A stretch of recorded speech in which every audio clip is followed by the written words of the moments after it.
I'd like to welcome everyone to the December 12th, 2019 meeting of the Burlington Conservation Commission. After calling the meeting to order, the first item on our agenda is always citizens' time. And during citizens' time, anybody who wants to say something that's not on our, specifically on our agenda, you're welcome to say anything. And if you'd like to do that, just to say hello, if you have an interest, we'd love to hear from you, if you'd like to say anything. Not just hello. Yes. Neil Russell, I'm at 26 Cormier Road. I'm here to speak about the 108 Muller plan that is on the agenda. I have some concerns. Oh, you want to Yes. wait for that? Then you can wait until that. Yes. Yes, I just wanted to raise the point that I don't even know why this is on the agenda. There's several legal issues pending with this site plan. And I've been intending to speak during the agenda item. And we will gladly grant you some time to speak. So don't worry, just sit tight. Okay. How about anyone else? Anyone else here would like to say anything? I see we have some Boy Scout troops here. Is that correct? How many of you are here? Raise your hand. Let's see. 1, 2, 3, 4. 4 of you. Oh, welcome. I gather you're here to observe. Is that what I understand? Do you have any specific thing in mind that you have interest in at all? Or just general knowledge? I mean, it's okay if you don't. Just general knowledge? That's fine. Won't get it here. All right. All right, so instead of you folks talking, I understand that you're working on your communications badge. Is that what you're doing? That's a very good goal. I was in Boy Scouts, I was in Cub Scouts, and I had a great time during my tenure. That was quite a while ago. Anyways, what I thought I would do is take 2 minutes of the commission's time and explain to you what we do here, okay? Every town in Massachusetts, as far as I know, has a conservation commission. And what we do is we are concerned with protecting natural resources that have a number of values.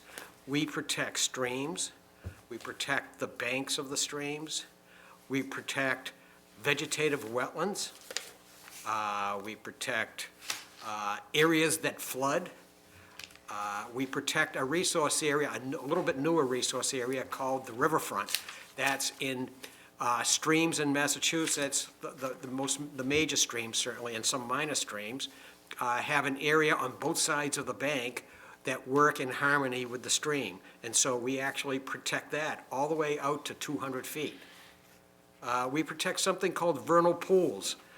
Vernal pools are temporary pools of water that form in the spring when there's a lot of rain. And they provide a habitat for various types of species.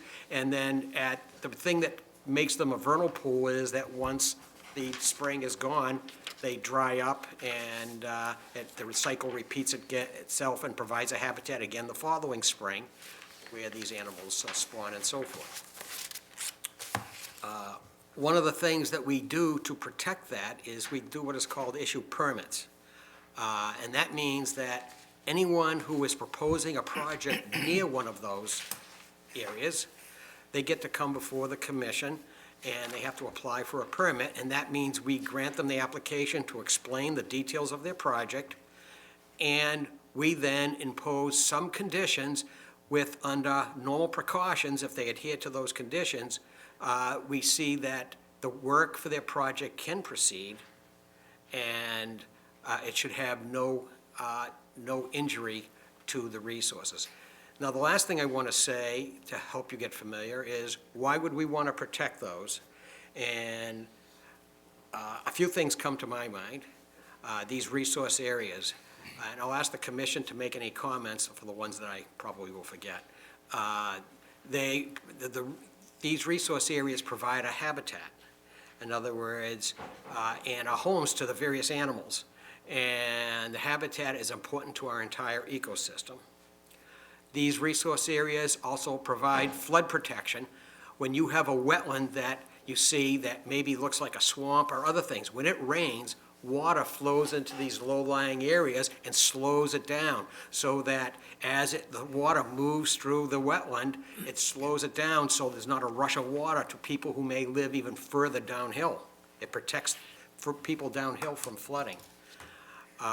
When areas that flood, we also don't allow people to build in them, because if they build in areas that flood, the flood doesn't go away, it just pushes onto somebody else's property. So the law provides that we don't allow them to fill areas that normally flood. Otherwise, you're just making other people's flooding worse. So with that as an introduction, I'll ask if any of the other commissioners want to make any comments on the importance of the work we do. Particularly, I also would give the commission an opportunity to perhaps comment on what we call our land stewardship function, which is a different aspect. Bill, would you like to say anything? Well, just one other thing I'd like to point out is that a number of houses and businesses were constructed prior to the existing laws and rules. So you look at a house that might be right next to a wetland that today we wouldn't allow to be built. But because it's already there, it's called grandfathered in.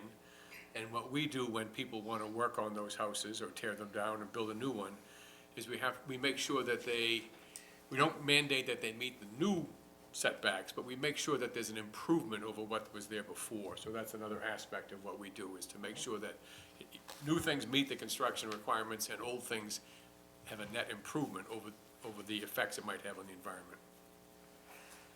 Gail, any comments, please? So just, I guess, in addition to what Larry said, in protecting wetlands and streams and rivers is important also, not only for, flooding and it's also important in improving your drinking water, because where areas where that are sites for our drinking water, wetlands help to filter out solids and harmful material that gets into the water. It's also important for protection of wildlife and native plants.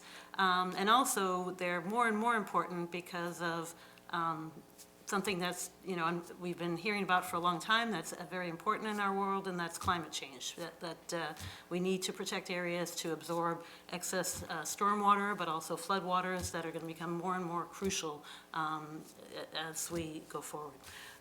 Relating to land stewards, so have you guys ever been to any of the conservation trails in town? Which one? There's one near Fox Hill. Yeah. And have you been on the new trail there that was built? I think, was that a Eagle Scout that did that? Yeah, so there's a new one that's, so it's really well marked, really nice. So there are a number of trails in Burlington on the website, right? The conservation website, there's trail maps that are accessible. There's sometimes programs that we run during the year, but also, it'd be great for Boy Scouts to lead walks for their troops or for other individuals, town individuals, to, learn about these areas. But they're also important for our town members to use these areas, and if they see something that doesn't look right, some damage that's been done, or, something that someone has misused the land in some way, to let the Conservation Department know about it so that we can continue to protect them. Now, to both Indra and John, if you want to talk about anything that occurs to you, but you also may want to talk about how you feel about your contribution as a Conservation Commissioner, what you've learned or what you experience here. Well, as Gail and Larry said, that our responsibility here to protect the wetland, to protect the resource area, and basically it comes to keep balanced the ecosystem to keep balanced. And yeah, I have been in Burlington for more than 30 years, living here, and after joining to Conservation Commission, I have learned a lot. I didn't have any idea that how serious we take this to keep the wetland, to protect the wetland, to protect our resource area. And unless and until you are involved, you don't even understand what is there, which I learned here, really. Thank you, Larry, for that. Indra has been on just a little while, don't you think? Yes, I won't even go into how, it's a lot of years, right?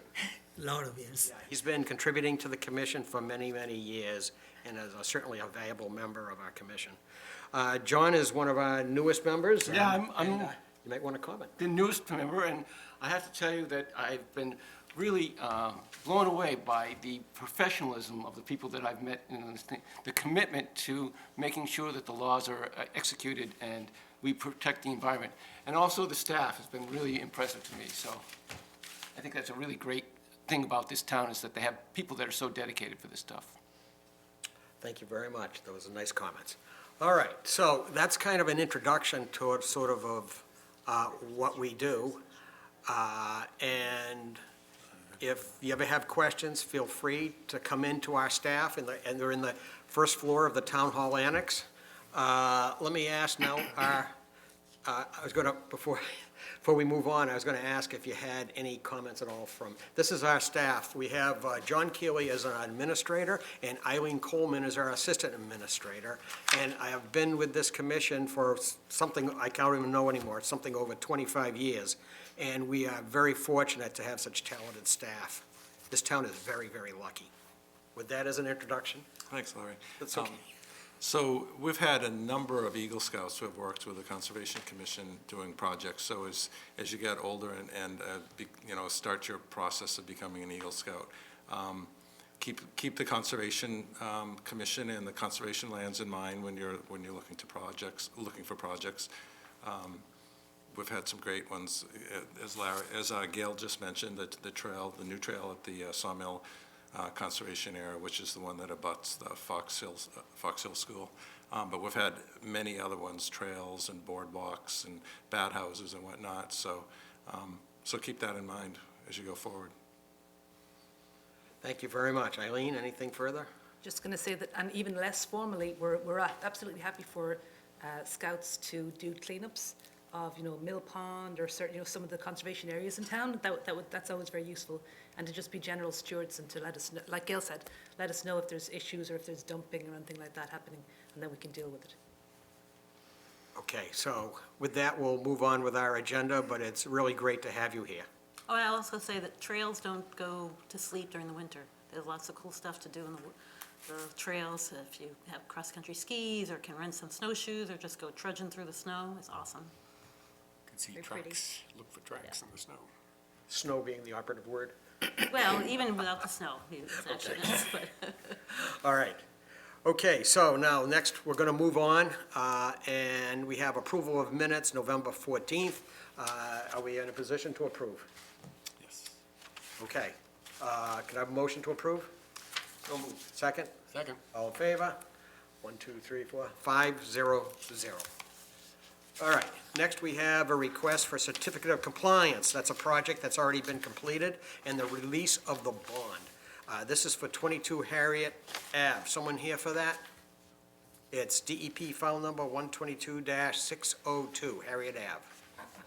They're the guys who just had the baby 2 weeks ago, so maybe they're a little busy probably. They're probably a little busy. Yeah, Okay, well, maybe they're watching on television, maybe. if they have time.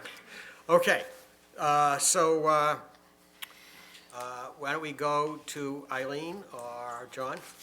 Comments? So the commission approved this project about 2 years ago. It was a tear down and a rebuild of single-family home. There were wetlands in the sort of back left corner of the lot. And we took a look at it yesterday, but it was hard to see because it was snow-covered, so I did send around some pictures. It was all completely stabilized when I signed their temporary certificate of occupancy in August or September. Their post and rail fence was in place. The grass was established. They had an infiltration system on site, and they had a trench for their driveway runoff. All right, and we did a site visit, and I personally did not see any issues. Do you have any concerns over releasing the certificate? How about, do you recommend full release of the bond? I do. It was for $3,500. $3,500. Anybody have comments on this project from the commission? No, it all looked good. Could I have a motion to issue the certificate of compliance for 22 Harriet Ave, DEP file number 122-602? So moved. Second? Second. All in favor? 500. Okay. Could I have a motion to release the full amount of the performance surety for 22 Harriet Ave, DEP file number 122-602, $3,500? So moved. Second? Second. All in favor? Same vote, 5-0-0. Okay, now we're all the way down to item 5. We have notices given that the commission will hold a public meeting, during which time we have a request for determination of applicability filed by Edeline Nascimento, and the commission will take information related to the proposed site filling and grading within a 100-foot buffer zone to bordering vegetative wetlands. The property is located at 172 Wynn Street and will thereafter issue a determination of applicability. The application is being heard under State Massachusetts General Law, Chapter 131, Section 40, which is the Wetlands Protection Act, and Burlington Bylaw, Article 14. The application material is available in the Conservation Office for public review. Good evening. Good evening. All right, so the way we do this is you get to introduce yourselves, state your names for the record and the fact of where you live, and you don't have to stand. We're not that formal. Okay, unless you want to. You can pull the microphone a little closer to you, just a little bit, yeah, like that. Okay. And you do the introduction, and then you can state whatever you want as a summary, as much or as little as you want. No. Yeah, my name is Renato Nascimento. I live on 172 Wynn Street for the past, I think, 19 years.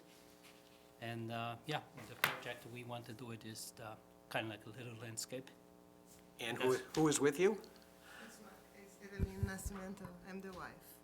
Nice to see you both. All right, thank you. All right, so you want to say anything about what you're planning? So then we'll just ask questions and just move it along. We are planning to do something, but we kind of like open and just see what we get approved and just kind of like just overfill the land a little bit.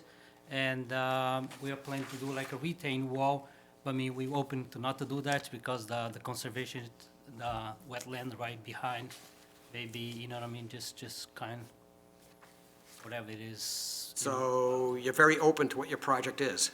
We kind of, yeah. That's As long as we can get the yard a little better than what it was before, we're good. Okay, so your objective is to get the yard a little bit better. A little better, much Okay, now I didn't know where you were going with that, okay. better. Okay, yeah. That's fine. That way we can use more like for summertime, those kind of thing, that's it. Right, Yeah. right, okay. That leaves it a bit open. Okay, so, John or Eileen, you want to talk about the resource areas and just the logistics of the yard? Sure. So we came to know about this project because we were just alerted that a lot of fill was being brought into a particular property, and it was known that there were wetlands on that property. Sure. So we took a visit, and indeed that was the case, and the Nascimientos have been very compliant, that they didn't realize there was wetlands on the site. So there's a strip of wetlands that goes right across the center of their lot. They have a very, very long lot, and there's also a stream, a channel that goes back through there.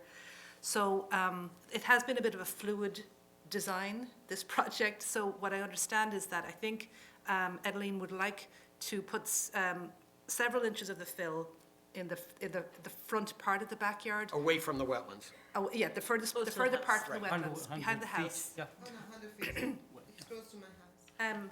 Unclear whether or not there would be a retaining wall, possibly where those stakes are. We are Okay. planning to do it, but we're hoping to take that way, just make the soil go like. Possibly sloping nice down. and Slope down, Without yeah. the retaining wall, it would just slope down a little bit, and they would like to add a couple of inches of fill, pretty much all the way down to the silt. My understanding is down to the fabric silt fence that you saw yesterday, which is very close to the wetland. But their intention is just really to level the yard. It's pretty bumpy back there. Would you say that there's, that the land right up to the, up to the silt fence is pretty much grass or It sort is. of grass? It's either lawn or developed. she also has a couple little vegetable patches there. Yeah. So it's developed all the way down to there. It's Yes. developed, that was the word I was looking There for. Okay, previously was a pool. The pool has been taken out, so you can also see a kind of a sandy patch right, right there. I think they're just hoping to level it all a bit better. It is, yeah. okay. So, why don't I turn it over to the commission, and we'll ask some questions and see if we can move this along for you. Okay. Yeah, so I was wondering about, in the very backyard, there was all these rocks in the back. What's your plan to do with all those rocks? We can just move away if that's harm to the environment, or just leave it the way it is. You mean very, in a very back way, Yeah, yeah? there's piles of rocks and. Yeah, yeah. cement. I just wonder what you want to do with those things. Or what you had in mind? We just put in there, and that way just retain like dirt or something that's cool in there, that's the only reason. It's gonna be hard to cover all that I think he material. means- No, we're not gonna cover that. This was when they were proposing a retaining wall possibly? Were you thinking of using it for a retaining wall? No. For this, for the project. Okay, she think, what she's thinking, it's not what you guys are saying.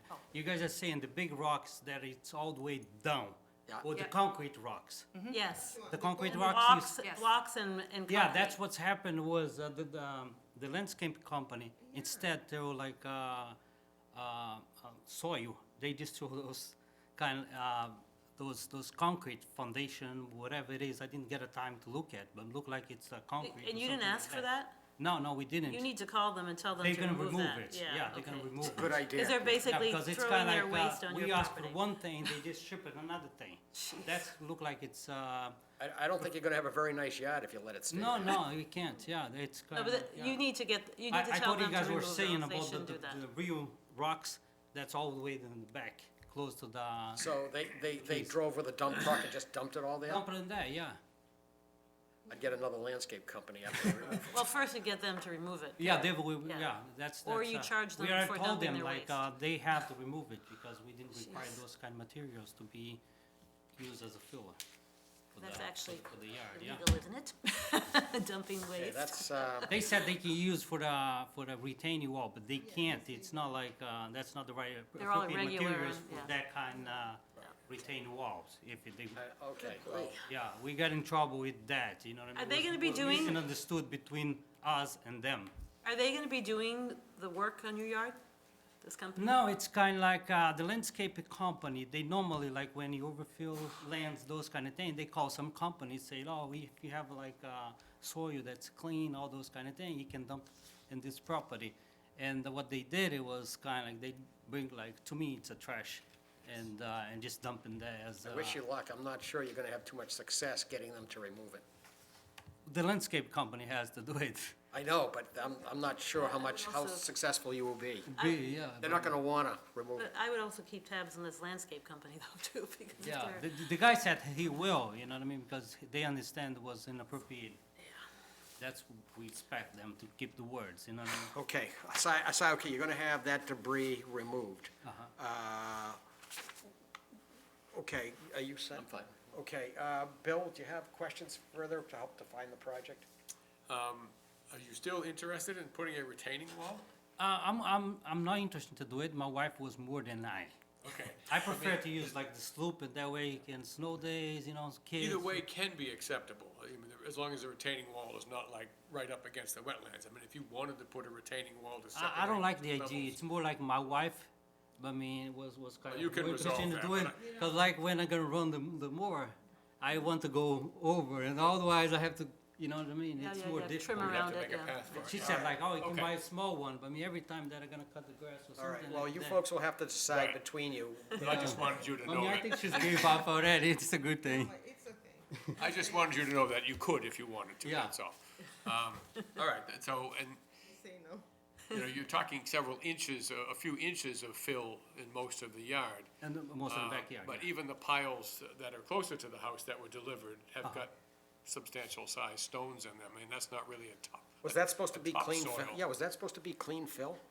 Those, Most 90% of them it's clean fill. Yeah. looks like an awful lot of big stones in there. I mean, they're like this big. Yeah, And where the soil is, yeah, there's rocks in Can't there. plant I grass didn't quite on look at. rubble. Yeah. Okay. Yeah. On the top one, Yeah, on the top pile, see that? I see Yeah, some really. rock. that is not clean fill. There's You're not rubble gonna be this able to- size, all, But he say the soil, he's charged for the soil. The soil it's green, he's wanna put in a topping, he say that. That's the You gotta bottom cover part, it. and then they're gonna come with a clean soil. Okay. Yeah, after. green, this one, it's just for. Fill. Fill, but, he say, he's put some like, a topsoil. yeah, Topsoil, Maybe yeah. loam on top. he say that. That would make more sense, I suppose. yeah. What's that? If this is the. This is the just- fill. And just the leveling soil, medium, and then loam on top. I see, okay. Yeah, So then this, they're gonna come so two this or way you three can inches. sorta, 3 fingers on the top, it's okay, he say that. I see what you're doing. So you're gonna use that to sort of stabilize the slope and then put the topsoil. Then come clean soil, Okay, that sounds like a good plan. yeah. That is really all that I had to point out. She's most to the talk with the landscape company, that's why maybe I'm just kind of little, sometime like. Okay, all right, that's fine. Gail, any comments? No, just that, that you want to make sure that there is no more fill or added than what you've described in your plan. So, you know, we don't want to see like, you know, a foot, like raised up, and something like that. So just what's here, and so you want to make sure that your landscaper knows that. And you're also going to be taking, did I read that you're going to be taking some trees down? This one, it's pretty much dead, I don't know if you guys see it, 2 years ago, the storm pretty much break almost half of the tree. It's, Is it in the yard? Yeah, in the back of the yard, Not in the wetland, in the yard? in the yard, Okay, yeah. all right, yep, okay. All right, It's pretty much dead, and half of the tree, it's already gone, and look awful. I can't do anything with. all right. Indra, any Yeah, further comments? Just, that's the question. Like, I see there are 6 trees. So all those trees you are taking out? No, I'm just going to take, I think, 2, just 2. Yeah, one it's a pine next to the tree, and the other one, if you face to the lot, it's in the left. On the hand left side, side. close to the neighbor. Yeah, I see. Where she used to do the gardening, close to the gardening. But there are 4 here on the right-hand side, I see, but you're not taking out those, right? No, none of those. Okay. Okay. Anyone in the audience for this project, which is located at 172 Wynn Street? No. Okay, the answer's no. Okay. John or Eileen, do you have a draft decision? We do.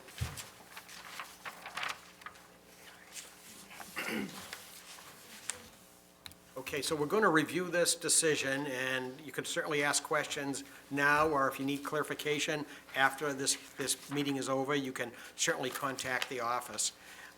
And if this means if we vote for this, then you only have to adhere to these conditions, and you won't have to have a more formal permit. Eileen?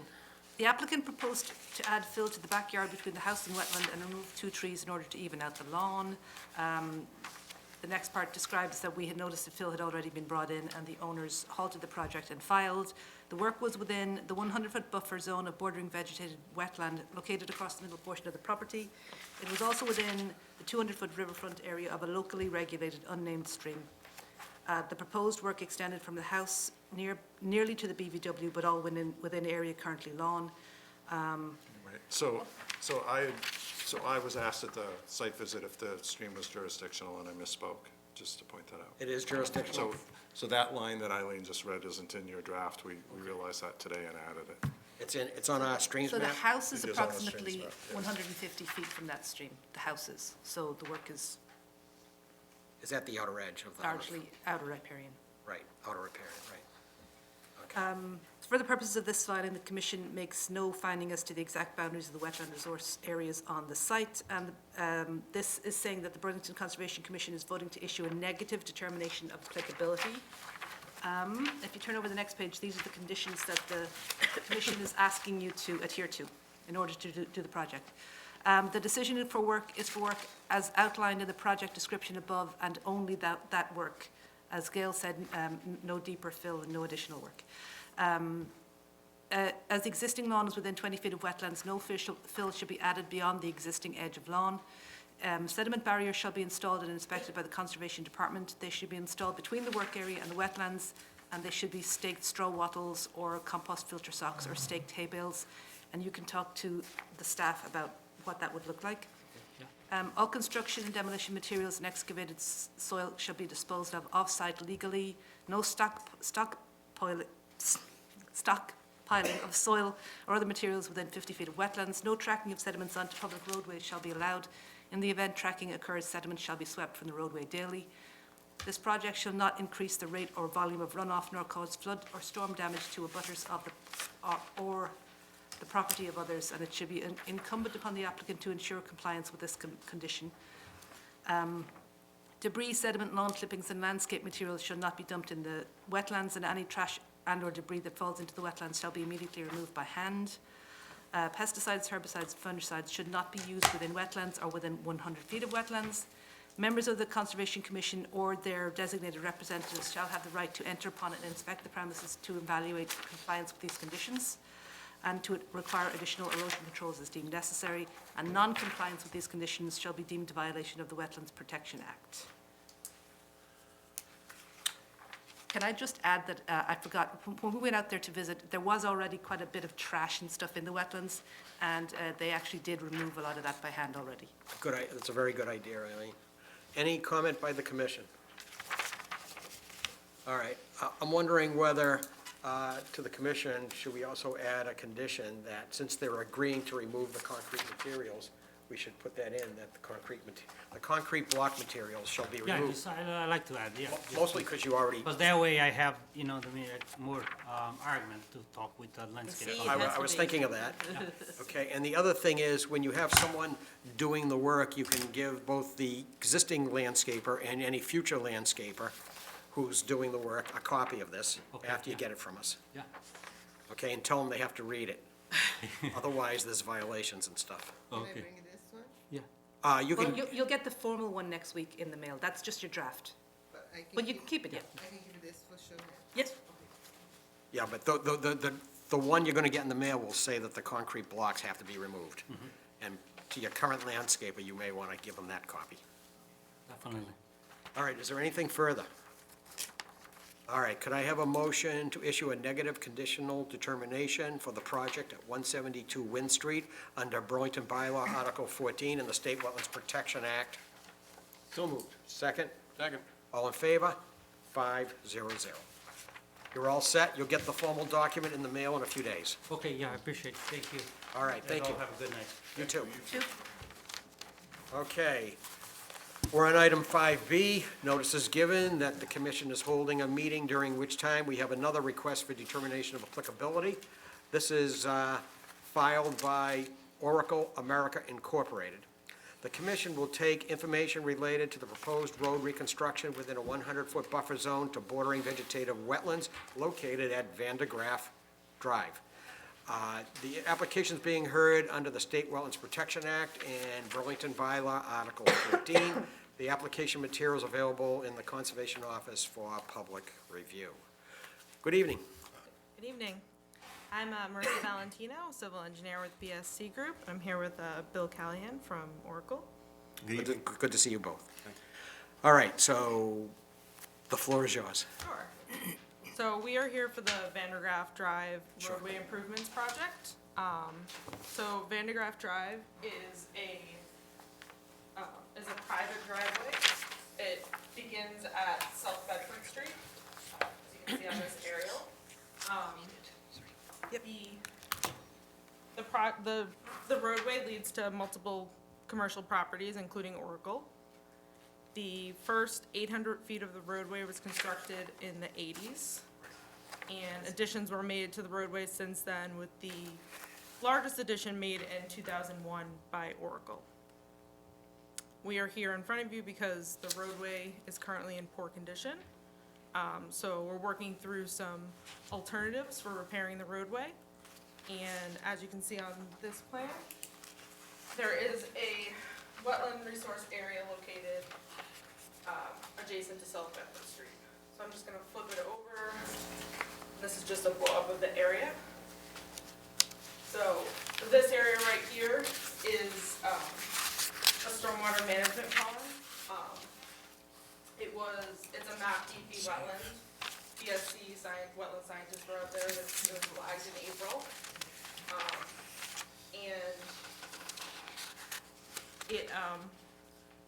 The roadway repair will be in part of that area, in the buffer zone area. So as part of the roadway repair, we're still working through exactly if it will be full depth reconstruction or just repaving. But all of the improvements will be within the existing impervious areas. So there won't be any increase in impervious area. as part of the project, there'll also be some sidewalk reconstruction, and there is a bike multi-use path located on the southern side of Vandergraaff Drive that's also gonna be repaved. Sort of like the wide sidewalk on that side, you said? Yeah, exactly. We'll be installing erosion controls, hay bales, silt fence throughout the project, as well as silt sacks in the catch basins. Construction staging will be outside the wetland resource areas. So it's essentially a maintenance project, but it is within resource buffer areas, so. Okay. Eileen or John, comments, please? Sure. Did you guys get a chance to inspect the existing catch basins? We did. So the existing catch basins are the older variety, so they do not have sumps. No sumps. They have, they're less than 2 feet.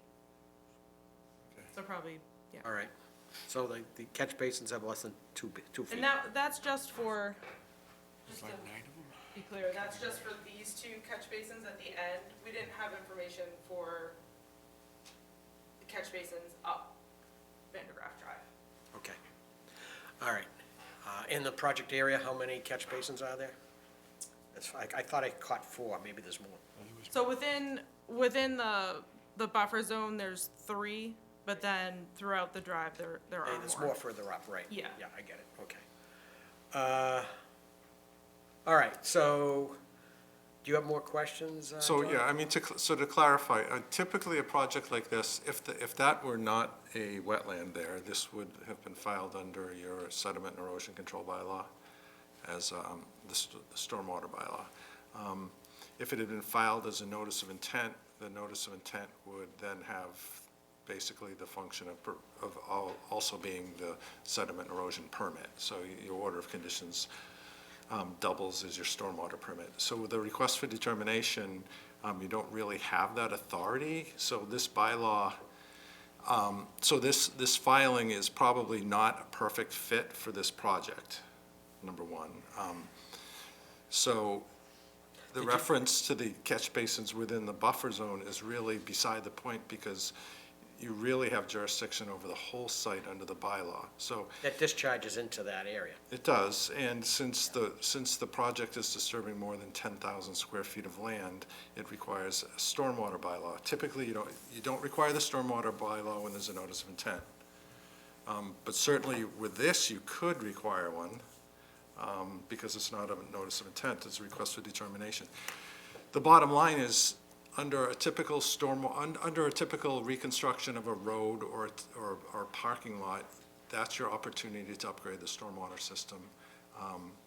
When the road is being reconstructed, that's pretty much the only time when you go and dig up all the catch basins, or some of the catch basins, and try to get them to today's standards. So Logistically, you could require that under this permit, suppose. we could with their agreement. Right. Otherwise, you could just issue a negative determination with a condition that says they still need to file under the notice of intent. stormwater or the stormwater bylaw. You mean erosion sedimentation control? Correct, yeah. Okay. Or a notice of intent under our bylaw. Or that, right, either way. And Wetlands way. Protection Act, Yeah. since this was filed under the Wetlands Protection Act Right. as well. Correct. So, let's clarify for the commission. Are you saying, John, that if we got some voluntary cooperation as we discuss it, we'll certainly have to discuss it, regarding upgrades, then we could proceed under a negative conditional determination? Right. If And- not, you could require it under under a full permit. If Okay, it I was just wanted to filed make as a sure notice what of you- intent or a stormwater bylaw, you can just Right, I require it, wanted and to it make wouldn't be sure a what you're saying. cooperation, it would be a requirement. Got it. Okay. All right, so, as a preface before the commission asks questions, I'll point out that on parking lots, private property, private drives, and so forth, we almost universally and historically, for many, many years, we require upgrades to the stormwater system. If, just to give you a perspective, that would be problematic if the commission said, no, don't bother, we don't have to do the stormwater upgrades here, that opens up a can of worms going forward for the commission, because it would be the first time we did that, and everyone, any other developer or owner of commercial property would like to reference this project, okay? And that would put us in a very difficult position. So with that as the preface, let's see what comments or positions the commissioners have. All right, John, I'll start with you. I don't have any questions. Okay, that's fine. I'll start with, and then go to Indra. I agree with that because we have, whenever it comes with the reconstruction, we always ask for stormwater, improvement. So I would go with that. Okay. Gail? Same. Bill? I agree. I think overall, first of all, in terms of the actual application in front of us, I don't think the street improvements or renovation is going to affect the wetland as you described. It's all self-contained, and there's no change in grades or drainage or anything like that that's significant. So that part of it I don't have a problem with. But I agree, this would normally be, if there were no wetlands involved at all, it would be erosion and sedimentation for the square footage involved, and we would be looking for stormwater upgrades. Even like much smaller, like routine parking lot type things, we look for that. And just for the benefit of the scouts for a minute here, one of the things we enforce besides wetlands is what's called erosion and sedimentation control, and that's for stormwater runoff, to make sure that it is treated before it runs off downstream into some other river or stream or ocean or whatever. And we want to capture sand and grit and oils that are on the road from automobiles and stuff like that. So these catch basins are, with the devices by the side of the road that the rainwater goes into, and there are different quality of catch basins. The older ones are typically not up to today's standards. So when we do this type of project, we want to try to bring them up to standard to improve the drainage and the filtering of the water that is captured before it goes into the other bodies of water. Now, even if they were only upgraded to 4-foot sumps, we typically, correct me if I'm wrong, we typically acknowledge that contributes 25% total solids removal. Is that correct? Is that what? It is. I don't know if all these catch basins are sequential, so if one catch basin dumps into the next, then they're probably not getting anywhere near that. They flush each other out as they go down, so. So that's a problem. Yeah. There is manholes connecting most of them. Are there? Okay. Yeah. So, and then oftentimes, as I'm sure you're well aware, we put in some advanced technology to some of these bypass structures that capture the remaining solids and so forth. In this particular case, that seems to be the main impediment to going forward, because you have a vibrant wetlands where you're discharging to, and we have water that is probably based on technology that's 30 years old, probably going in that is subpar quality. So we need to ask you to take a look at that, I think, is the Sure, point. so if, would it be possible to have a condition that we would upgrade the catch basins within Vandergraaff Drive? I think we need a little bit more detail as to what that would entail. We need a little more, for me, if it was me, I'm just saying for myself, I would want to see at least a little more specificity if our staff advises us that they can, given it's a renovation in place, that they can improve the upgrade, we could go with that, and if they recommend it, that would save you some time and money, potentially, because you wouldn't have to come here and would review it all and stuff in the hearing.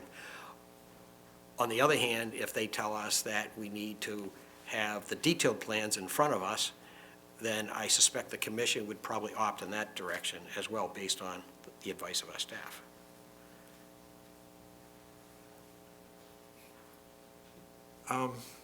So are you proposing to replace all the catch basins with 4-foot sumps? Yeah, we could do an inventory, like I said, we only looked at the ones in the resource areas, Yeah. but we could do an inventory of all the catch basins and determine which ones meet the current standards. Okay, I mean, so the thing is, obviously, you're looking for incremental improvements. It's a redevelopment project. It's not a new project. There's no construction involved other than the road. They're not building a new building or something, so the scope of the project is reconstructing a road. So I think if they simply replace the catch basins that are substandard with 4-foot sump catch basins, personally, I think that would be an acceptable solution. And do it under this application with that condition. Right. I'm just wondering, I noticed on the plan that a lot of the catch basins go to a central manhole, if you will. They do, yeah. So most of the drainage goes to this area right here, and then it discharges into. Yeah, there's 2 discharges. Is that correct? There is, yes.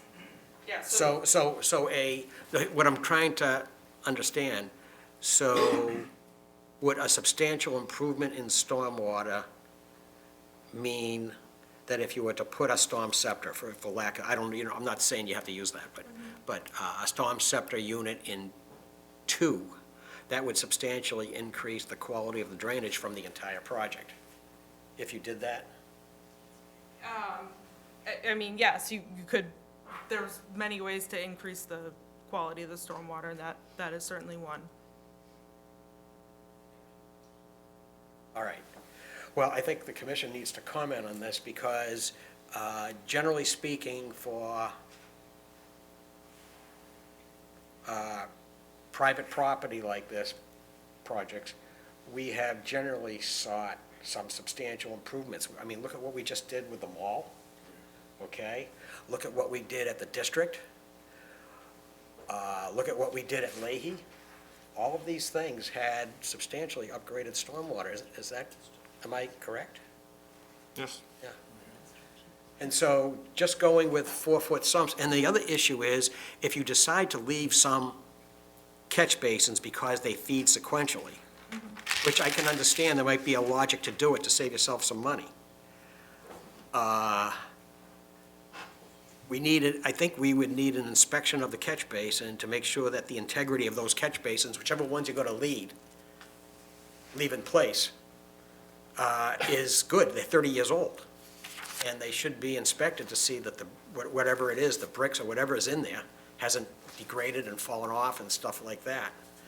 Understood, and yeah, I think that would definitely happen during construction, that everything would be inspected to, to see anything that needed to be replaced at that time.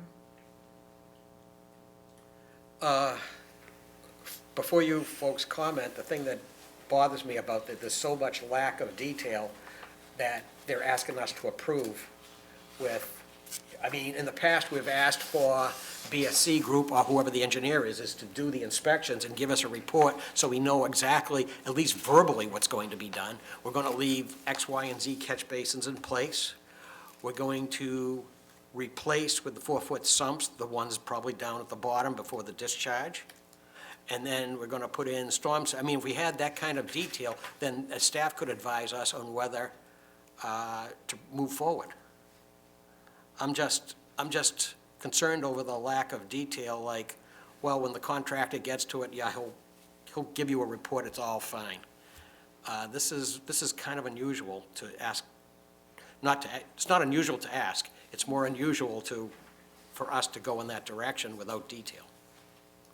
Understood, yeah, I mean, we were looking at this as a maintenance project, and with the understanding that there is work in the buffer zone and that the entire project is under Conservation Commission approval because of that. And, the intent is to provide any improvements that would be required and to not have any harm to the wetland resource areas. And I know Oracle is committed to continuing to maintain that stormwater pond.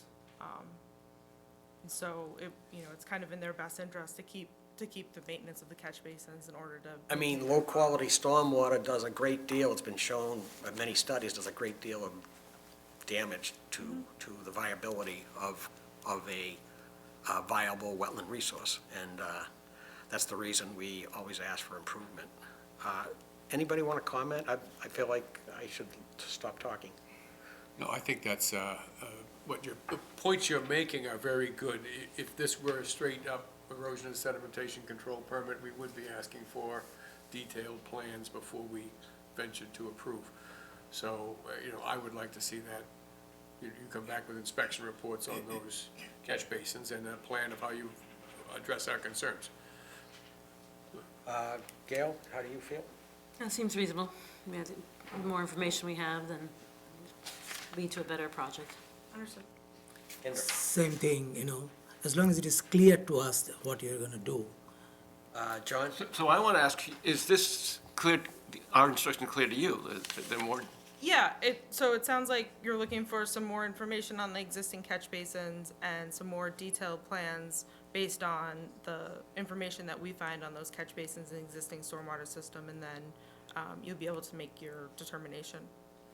Let me ask you this, John, do we need to have them revise the plans, or if we had something very specific regarding what their plans are, and it seems like we can move forward with this proceeding, can we go in that direction?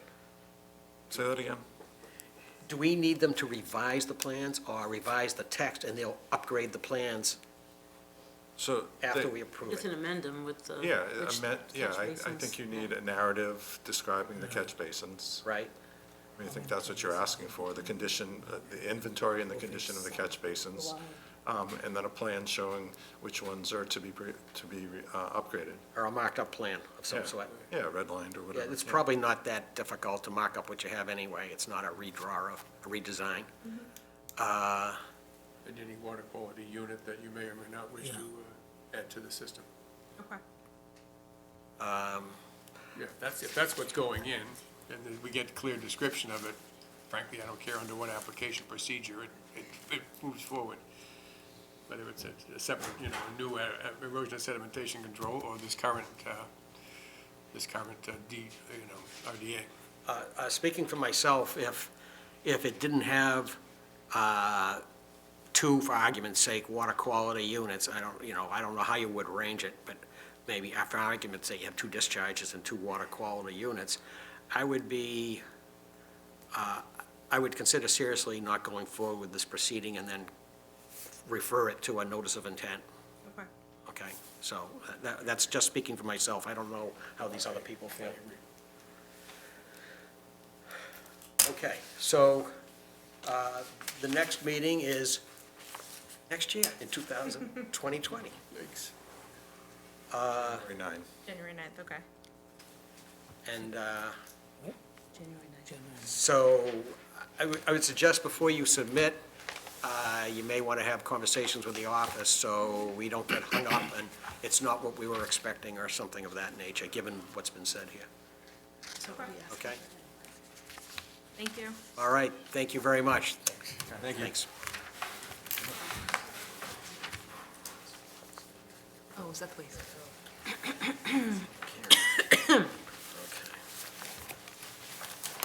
Nearly. I think so. Okay, we're on item 6, notices hereby given that we're going to hold a public hearing. The public hearing is to take all information related to a notice of intent filed by Golden Realty Trust for the demolition of a single-family residence and construction of a single-family dwelling. The dwelling is located at 7 Holden Ave in Burlington. The proposed work would be within the 100-foot buffer zone to bordering vegetative wetlands under the State Wetlands Protection Act and Burlington Bylaw, Article 14. The commission will be reviewing the information submitted and may issue an order of conditions. The application materials available for public review in Conservation's office. Good evening. Good evening. My name is Maureen Harold from North Environmental Services here on behalf of the applicant. We filed a notice of intent with the commission to raise an existing single-family dwelling and construct a new dwelling out on site. Let me ask you, is the owner here? No. Oh, okay. I was going to say, they can come up too. Let me just interrupt for a second. To the Boy Scouts, we have 3 additional seats over here that are not being used. If you want to get a better view of what these folks are presenting, you're welcome to sit here and we'll make you an honorary part of the commission, and you can just watch.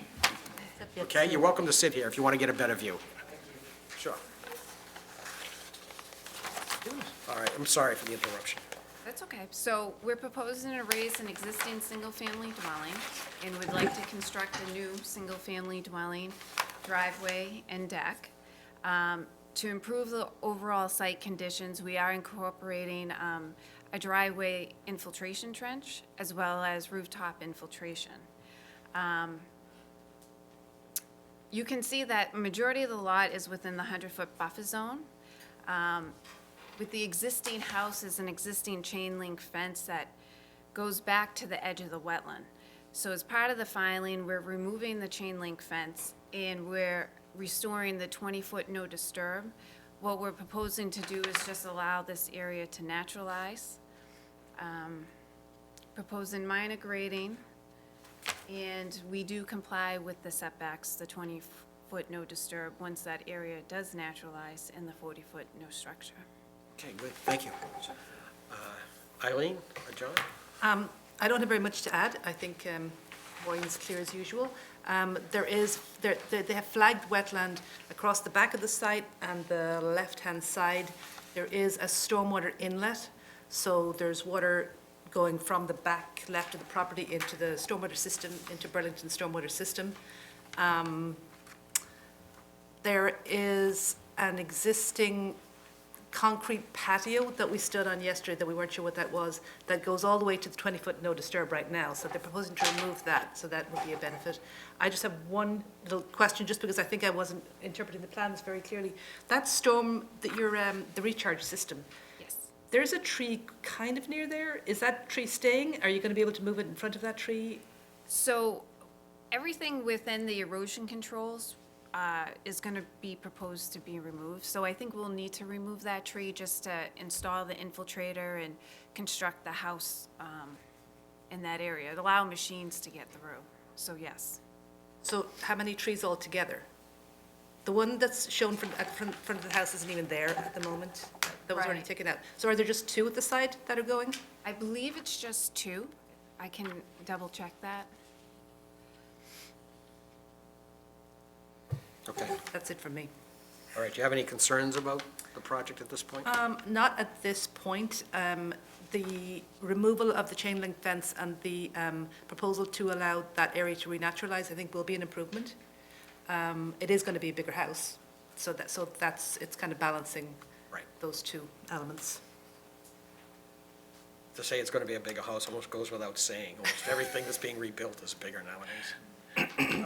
Okay, John, any questions? Other questions? All right, Bill, any questions? No, I certainly appreciate that whoever planned this knew exactly what our requirements are and adhered to them, and moving that in to naturalize the back 20 feet is much appreciated. If you're going to be taking some trees down, I noticed you specifically said in the narrative that you don't plan to plant any more trees. Why not put a couple back in that naturalized area just to compensate for the ones that are coming down? Not a problem. We could put 2 trees back there. I think that would be a great couple of native trees back there would help it. Some red maples or something, sure. Yep, Not a problem. thank you. Great. Okay, Gail? So I've got 2 questions. So the area where you're going to allow it to naturalize, are you going to put any seed mix there or anything, or just going to let it?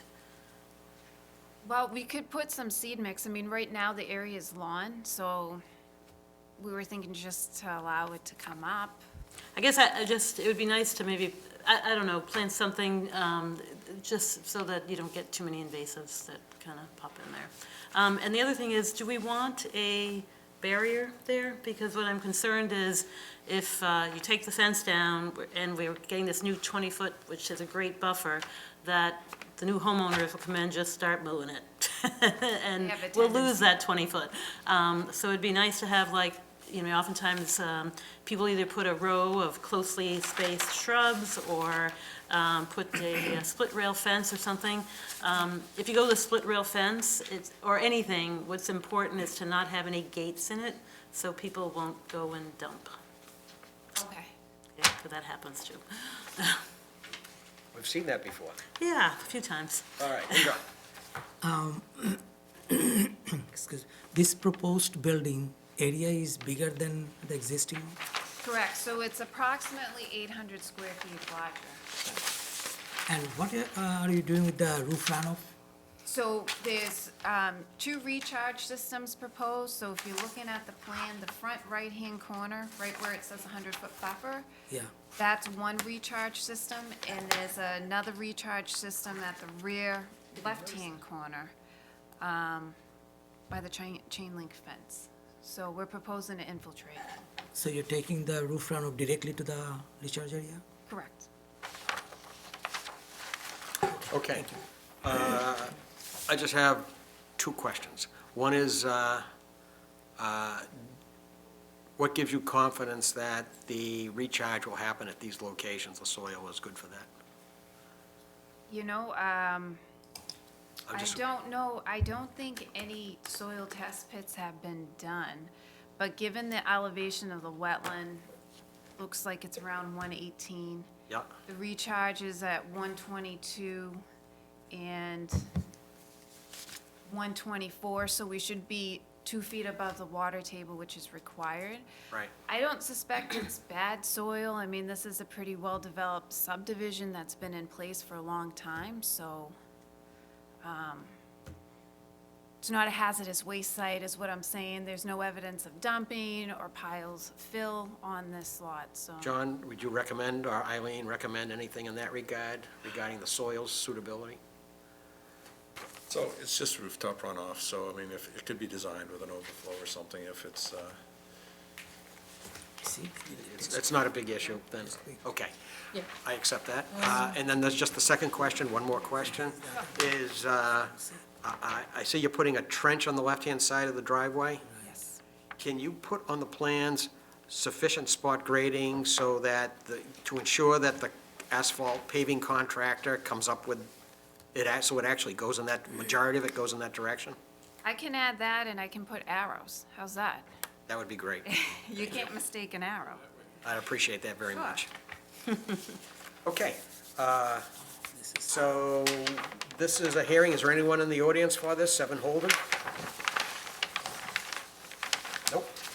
Okay, so the next meeting is January 9th.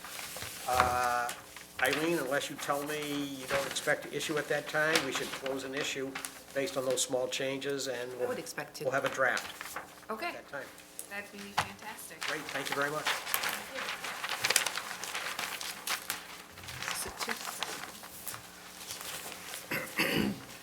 Okay, next we're on item 7. Our notice is given, the commission will hold a public hearing during which time will take all information related to a notice of intent filed by Mark Petro for the construction of a single-family dwelling on a lot subdivided from 108 Muller Road. The proposed work would be within the 100-foot buffer zone to bordering vegetative wetlands pursuant to Mass General Law, Chapter 131, Section 40, which is the Wetlands Protection Act, and Burlington Bylaw, Article 14. The commission will review the information and may issue an order of conditions for the proposed project. The application materials available in the Conservation Office for public review. Good evening. Hi, for the record, my name is Mary Trudeau, and with me this evening is Mark Petro, who is the applicant, and I have a little copy. We're here this evening for the filing of the notice of intent for the construction of a single-family dwelling on a portion of the existing property that's currently known as 108 Muller Drive. 108 Muller Drive is a fairly large lot, I think it's about 5 acres, that has extensive wetlands at the perimeter of it. It's a very unusual shaped lot. And I think you have this plan in your file that shows you both the existing house that is at 108 Muller and the proposed location of the new home. I have done quite a bit of wetlands flagging on this property over the past couple of years because Mr. Petro had investigated several alternative locations for this existing house. The most recent flags were the set of flags that you see labeled as BBW 1 through 17 on the site plan that run on the eastern side of the proposed building lot. The house that we are proposing to build is, as I noted, a single-family dwelling that will have access out to Cormier Road via a 13-foot wide permeable pavement driveway. There's also the potential for access off of Muller Road, which is the road that currently services 108, but the planning board has requested that the access for this particular lot be continued out to Cormier Road. We have had Fred Russell, who's a registered professional engineer, design an infiltration system for this house that takes the roof runoff from the proposed dwelling and infiltrates it into a subterranean infiltration system in the rear yard. Test pits were done to determine soil characteristics, and the location of the test pits are noted in the infiltration area shown on your plan. The proposed house has approximately 390 square feet of land between the 40 and the 50-foot buffer zone. We have no work proposed within the 0 to 25-foot buffer zone, as your regulations require, and the closest point of the proposed house is 40 feet to the edge of the bordering vegetated wetlands flagged at the east end of the site. Are there questions? All right, feel free to have a seat. Thank you. Okay. John, are you commenting on this one? Yes. Okay, right. Yes, So I just went out to the site for the first time with the commission yesterday. Not really the first time ever, but the first time regarding this filing.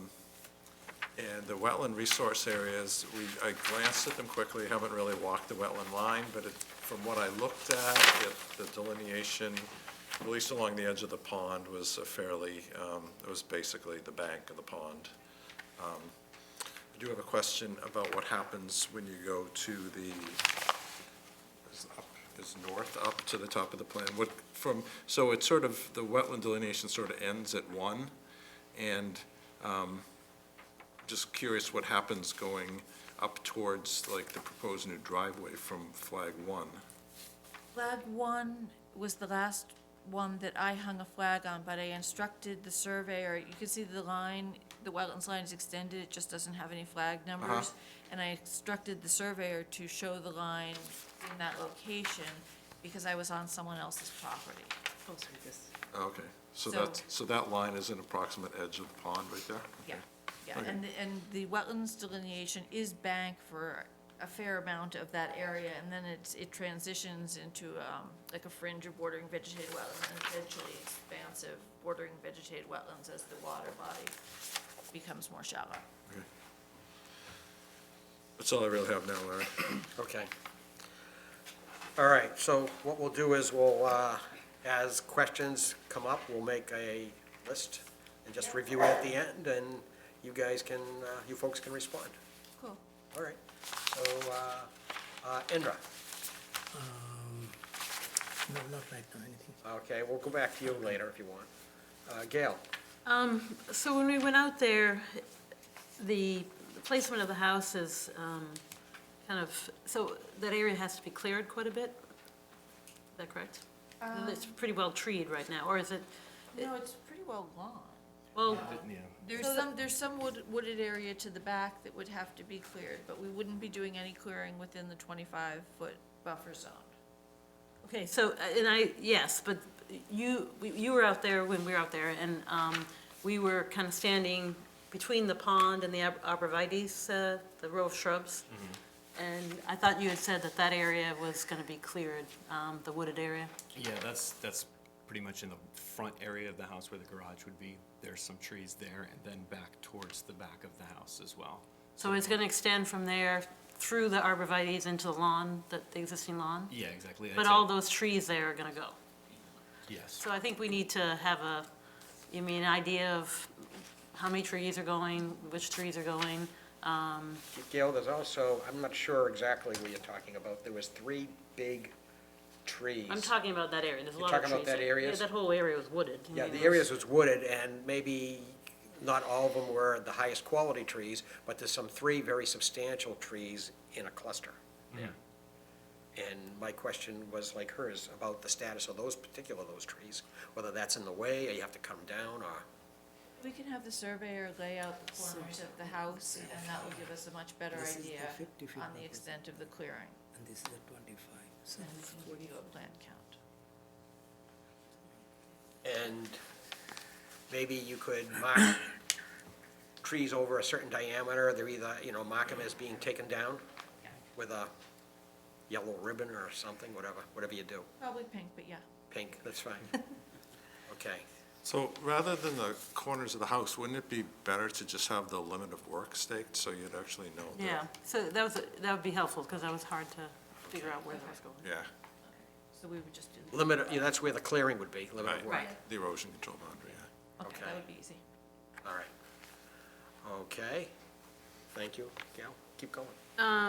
So the driveway that is proposed to constructed, is it permeable? Is it this permeable pavers? Is it gravel? Is it permeable, the new stuff that looks like asphalt, that's not asphalt? It's going to be the stuff that looks like asphalt. That's permeable. Yeah, that it will have a deep stone bed and then several layers of stone and then 4 inches of porous asphalt on the top. That's for the driveway? That's for the driveway that will go out to Cormier. Porous asphalt. Yes, as opposed to paver or stone dust. And so it's, as the name implies, it's porous. Yes, Okay. yes. Okay. It will look like pavement to the unknowing, but Really? yes, it looks just like pavement. In fact, I think I-95, It does. portions Yeah. of it are porous pavement. You can hear it in your car, like when all of a sudden the road gets noisier, that's because you're on porous pavement. Interesting. Yeah. Okay, great. Okay, thank you. Move on for now. Please go on. Please go. No, go ahead. Oh, Bill.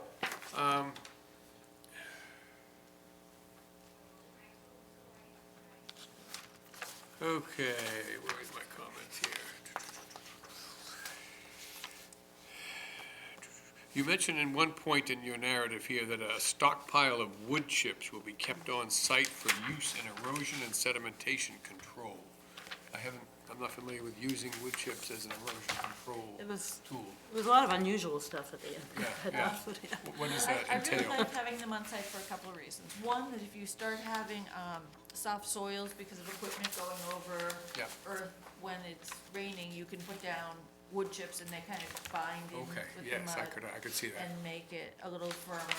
I also have used them in front of more traditional erosion controls, just because it provides a little extra filtration and a little force, like if a truck would back up, they would hit the pile of wood chips before they hit the Okay. erosion control barrier. I just find them to be incredibly useful. Yeah, I mean, that makes sense to me, the way you described it. I just wanted to make sure it wasn't instead of traditional Oh, erosion no, it's just, control. I think it's just like a best Okay. management practice in addition to a traditional. And there's also a statement in here that loam will be stockpiled on site outside of the 100-foot buffer zone. But I don't think there is any outside the 100-foot buffer zone on your property. Well, we could store it on the adjacent property because there is a very close relationship between Okay, people. okay, so Well, that's, you and know we someone may- who knows someone there, right? My parents-in-law. I remember you told us. Okay, I just wanted to make sure that that was clear, because there's no place on your property to do that I can see. I think that's all I had at the moment as well. And you keep mentioning 25-foot and 50-foot buffer zones. It really is 20 and 40 even for a new lot. So within our bylaws, so just so you know that. But the house is clearly meant to stay 40 feet away, so that has that. And we've given you a little Right. bit extra on the 25 then. Yep, that's appreciated, no problem. We're not going to argue about that. All right, John? I'll pass. That's fine. So there's no building within the 20 to 40 zone, is that correct? That's our intention. There'll be disturbance, There'll be disturbance Some. between the 25, and 25 and 40. yeah. Okay, can this project be constructed, and you know for certain that you can stay out of the 20-foot no disturb zone? It's, it's pretty close in behind there. There's not a, I mean, it's this. Absolutely. I mean, the only work that would be even potentially tricky would be the backfilling of the corner of the foundation. Right. Where it's exactly 40 and 42. But you could do it from with a smaller machine and you could leave the spoils there for the short period of time that you have the foundation wall exposed, so that you were just using a bobcat or something to push them back in. Okay. We're not really proposing a significant change in grade in that area. All right, could you, when you're responding to some of these things, could you have a response that, from the engineer that says that this could be done by such and such? Oh, absolutely. Okay, I mean, just, because if we have to refer to it on the record, we want to have a record that that was stated, that if there's a problem, it either shows it complies, you said it would comply, or it doesn't. Okay, yeah, Okay. no, that's the only work that I can anticipate would be even tricky, that the cutting of the actual foundation can be done from the front side of the lot. All right, so And You that- never have to have the that's fine. excavation So back there. the engineer can verify that in writing, how it's going to be done, and it's not a problem. Okay. That's fine. The other thing is, the rooftop runoff is going into the proposed infiltration system. Is that the idea? Yes, it is. And I didn't notice, was there information that that area is suitable from a soil The standpoint? test pit. Yes, they did do test pits, and we submitted Yeah. drainage calculations. I Okay. just didn't give them to every member because they were really thick. There was Okay. a copy of record and an electronic file submitted with your agent. All right. And it shows that that area is suitable for that. Yes, they did do field test pits. And is there enough elevation to be above the seasonally high groundwater?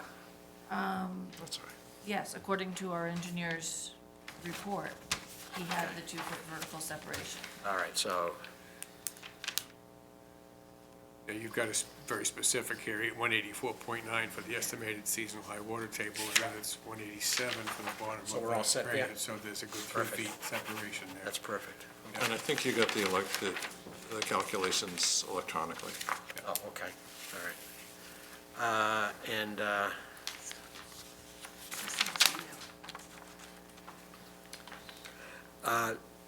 John, when you review the wetlands line, will you review whether any of the existing first 25 feet requires any further enhancement that they can do? It might be a little garbage, I know in some portions of the site, there's clearly been historic activity there. This particular area, I don't recall, but we can check and see. All right, could you review that first 25 feet and see if anything needs to be planted regarding trees and anything that benefits the resource area? Yep. Okay. Yes, Gail? Besides the driveway, are there any planned paved areas around the house, like a patio or, sense of walkways or things like that? Covered front porch. Okay, but there won't be any big, paved area around the house? No, not in this filing. This is really just for the house. Oh, okay. And the porch and the driveway. Okay. And utilities. All right, so let's go to the audience. This is a project at 108 Muller Road. Anybody would like to speak, you just raise your hand, I'll call you up. Okay, we have one person here, that's fine. We have 2 people here, that's fine. So why don't you come up to the microphone, just pull it out of the stand, tap it to make sure it's on, and then just state your name and then start talking. You can just pull it right out, right? Hi, Neil Russell, 26 Cormier Road. My property abuts this project. This is at least the second time I've failed to have been notified of a meeting. We did not get any notice of this. I'd like to call You're at that- 26? Yes. Okay. Many of you may know that 26 was the historical farmhouse property that much of Kelly Farm Way, the 108 property, the 30 Cormier property was all part of one Kosh family originally, so just a little background. My wife and I purchased the 26 property about 9 years ago, tore down the farmhouse, built a new property there. So we are like that extended sort of ranch/cape house up on the hill that overlooks this. So some background there. Rao Verada is also here. He's the neighbor at 30 Cormier, which was subdivided from 26 a couple of years after 108 was. So let me just set my stuff down because I had some electronic notes with me. I also wanted to make sure I thank John for giving me information on short notice today, because I didn't get any notice of this meeting. And Sure. he was kind enough to email me a lot of Absolutely. information earlier today, so I really appreciated the responsiveness there. Okay. From that standpoint. So I'm not sure this commission is aware, but there are legal issues, and there's a lawsuit pending on this. The site plan you have here is not correct. It is going to have to be refiled. The driveway, as far as I know, is going to be 15 foot, and it's going to be located on... 15 feet wide? Yes, that's what the safety folks asked for. That's what the planning board has in their minutes and conditions. So it's actually 15 feet wide, I believe, not 13. But it's all going to have to be redone, as far as I'm aware. There is going to be a new plan refiled for this, partly because we were never given any notice of these plans. So, you know, all the neighbors on the Cormier side basically had no opportunity to comment on this plan originally. So we're requesting that to be restarted, essentially. And there is a lawsuit that might be a moot point because it's going to be refiled anyway. So the 20-foot right-of-way... Wait, first of all, let's clarify. You're going to be refiled with who? Who are you referring to? With the planning board. With the planning board? Correct. Okay. Correct. And typically, if we know that that project is in the formative stages with the planning board, we certainly not going to close the hearing and issue. It wouldn't make sense. We just leave it open and... Yes, my expectation might be that this is continued until that happens, essentially. To me, it seems a waste of time to be looking at this particular plan when we know it's going to be revised in terms of your time. And I would expect at maybe just a minimum, a continuation of this hearing when the new plan becomes available.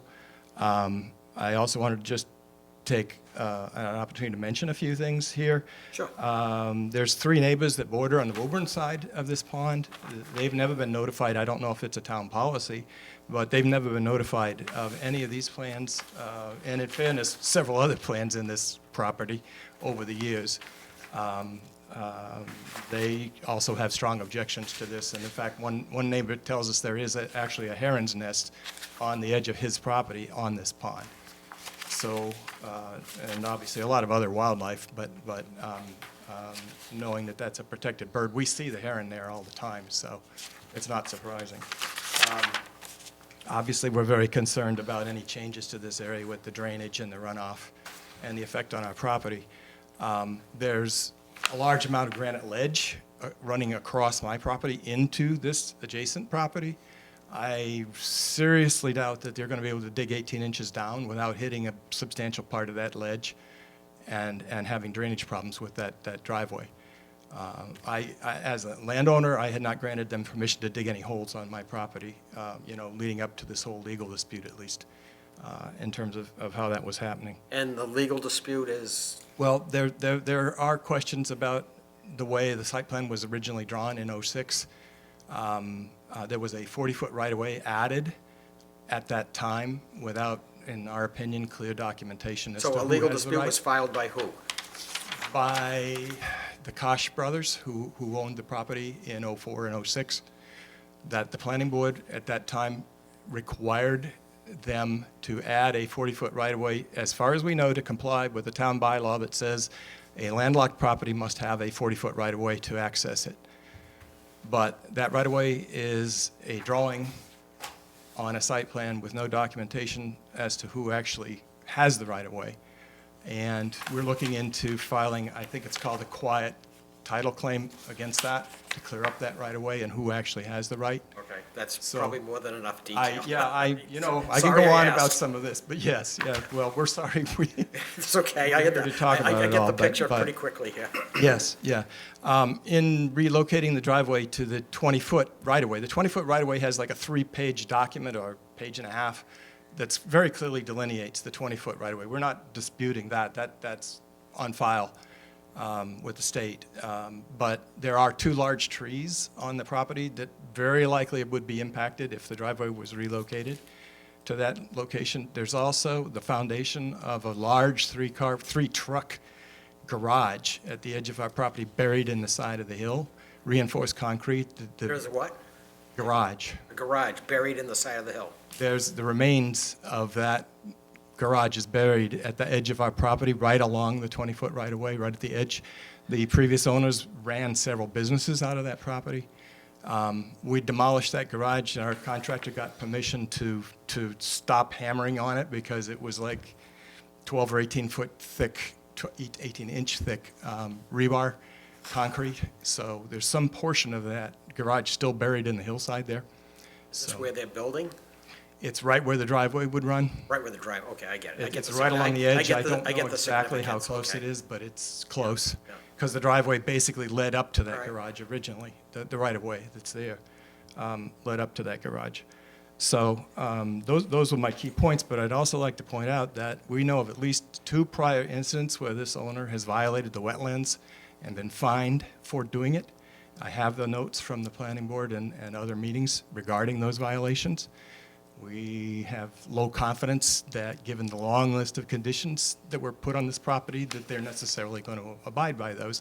I want to make sure that this commission was aware of the previous violations. So, my neighbor, Do they have an existing order of conditions on this property at all?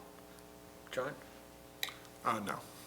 There are many previous filings on, both for 108 and before that house was built, when Chip Koch was running his portable toilet business, there was violations. There's a lot of history here, no history with the current applicant, though. All right, so, okay. no, these properties have all changed hands multiple times Right. since those things occurred. So Okay, that's another reason why the rights of way are a bit of an issue, because the Okay. documentation was so poor. But okay. at any rate, that was the gist of my remarks. My neighbor is here from 30 Cornwall. He's on that side of you. So, see, yes, He's over there. yes.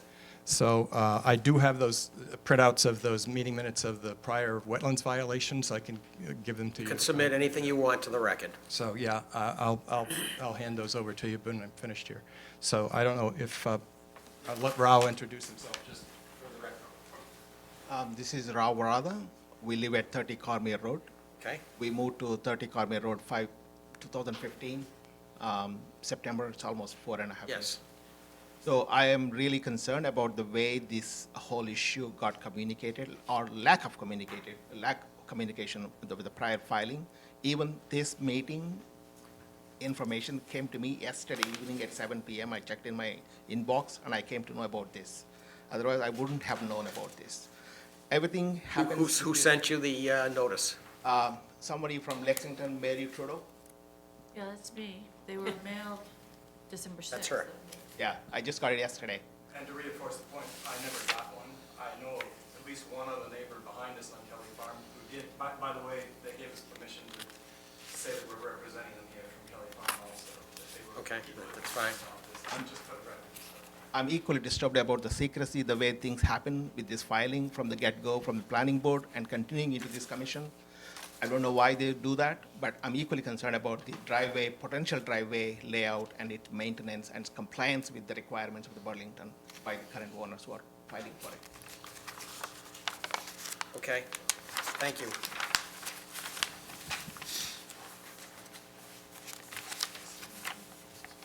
This is one, and this is two things referencing the other one.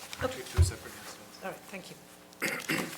All right, is there anyone else who would like to make comments on this project at 108 Muller Road?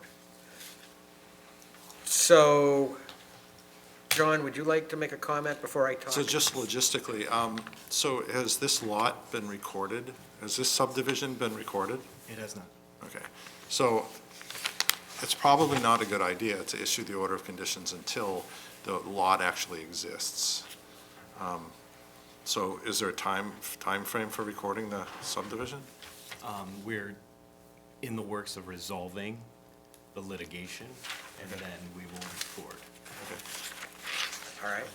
So also, we wouldn't close if it's actively under potential changes from the planning board either. Is that correct?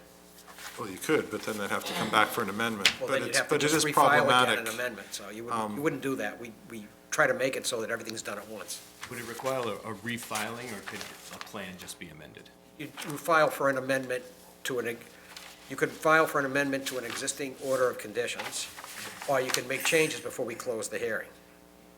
So if we just I think we'll probably end up continuing the hearing, that we'll come back with some of the answers, you know, of the questions that you've raised this evening, and then if the legal issue is not resolved and the subdivision not recorded, we'll continue until a point where you can issue. My goal this evening was to get direction from you Yeah, on well, what we well, could do well, with the plan. ideally, the plan that we approve would be the same plan that looks like the planning board is approving. I mean, we don't want to be on a different page, Oh, completely understood, yeah. okay? I mean, that doesn't make sense, because you folks would have to refile and all that stuff. Because if the changes are significant enough, you would have to file another notice of intent instead of just an amendment. Absolutely. I have just a comment. It sounds to me like most of the concerns of the neighbors relate to the driveway and not the actual house construction. Exactly. And you had mentioned that it was a possibility, was it the planning board that said there might be access from Muller Road instead of Oh. We didn't Cormier? want They didn't want it. We had gone through. Yes, I don't mean to interrupt. Okay. But there were, and in fairness, I think Mark did a great job of trying to argue the 108 Mona side.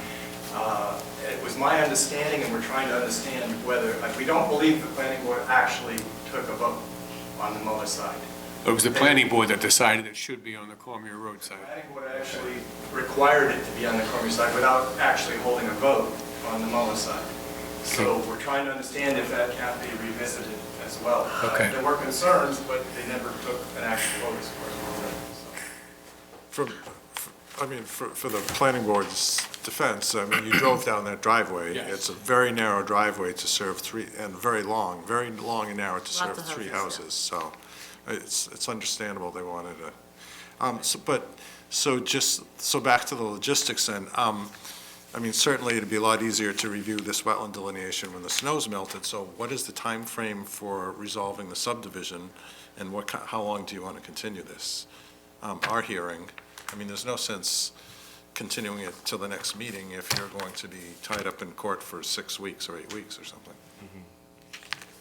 Why don't we get back to you? We'll talk to our attorney, because when we filed, this wasn't really a happening thing. So, why don't we continue on paper till the next meeting, and then we'll give you A further continuance. Okay. Okay. All right. Request to, I guess, could I get on some kind of electronic notification? Yeah, well, I actually want to bring up this point Yeah, I now. will find out why he absolutely should be on our list. He shows on our site plan as an abutter. I don't know why he didn't come up on my list. It is on your list. Well, It's on the list, but it wasn't one of the little slips. Yeah, it was on your list. It was on the list. Yeah, my name is definitely on the list of the all I right. didn't have a slip then, because Might have just been overlooked. I had several filings I was doing at the post office, so I can go through my file again and see, but, yeah, I'd be very surprised if he wasn't on the list. All right, well, But that said, abutters are only notified for the first hearing. You don't get a notification for every subsequent hearing. Yeah. I understood that this was the first hearing for the notice of intent, so that it was a required notification, which I'm just letting you know. of course, you should have been notified if you're in a butter. And in terms of this also happened with the planning board, and I'd like to be electronically notified of the agenda, if possible. They have done that for us. Okay. I mean, it saves me coming in every week to check. You can also check It's the online. town's website, Isn't the agenda posted on the calendar? It is. Oh, Yeah, it ours is always up to date. Yeah, the agenda is posted on our conservation page. You don't even, I mean, you can just check it and you'll see if it's on or not. That's great. Yeah, the planning board currently doesn't do that, so. Right. John? What's the matter? The planning board should be putting their agenda on. Sorry. We'll let them take care of their business. John, whereas, Neil? do you, Can you just give me your email address? I have it. Oh, you do? Yes. Okay, John has it, that's fine. regarding notification of abutters, we have some Burlington residents that said they weren't notified properly. Right. We have some comments that some people referred to, those in Woburn Right. may not have been notified. I don't know if they were or they were not. Does this matter need to be reviewed? Because if you go through the entire hearing and there were some irregularity that wasn't followed, wouldn't that become a basis for a superseding order? But it's For a an basis appeal, for sure. someone to appeal. I'm perfectly happy to re-notify when we decide when our next hearing will be. All right, that's where I was going with that. No, I'm I fine. mean, it just leaves it open to dragging out with a superseding order, and it would drag the whole thing out. These people should be properly notified of the first hearing. Yeah, no, I'm fine re-notifying. And you will check on Woburn whether that is supposed to be Yeah. notified? Well, I'll it have should to be. look It should be? Yeah, to the Wetlands Act, the town line doesn't matter. It's within 100 feet, whether it's a different town or not. Yeah, for some reason I have Kelly Farm, which they were notified, but that's All right. Burlington still. Yeah. Well, Okay. can we leave this issue with you folks Yes, to we will deal deal with? with that. All right, so, and we need to look at the wetlands line when it's visible. And you're going to verify with a note about the no disturbance, I have that a the note to project can be myself. built, Yeah, and we're gonna stake the limit of work line. We're Stake- gonna mark stake the limit of trees work, that are cut or saved. right, and, We're gonna review the first 25 feet of the buffer zone for opportunities for mitigation or improvement. right, right. And we're gonna find out whether it's a 13-foot wide or a 15-foot wide driveway. The notes are very good. I borrowed a pen. Okay. All right, so I think that's it for now, and you'll continue until January 9th, and we may hear from you about further continuance. Yes, we probably will continue to another date, and we will notify all Everybody. of the abutters All at right. that point. Thank you very much. Thank you. Thank you, folks.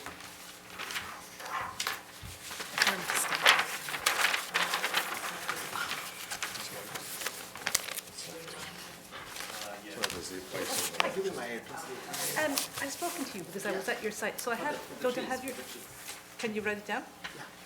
All right, the next item on our agenda is item 8, continued public hearing, 82 Wilmington Road, Adam Lapon, about a project that's after the fact, some cutting of trees and expanding of lawn, and thank you for being patient.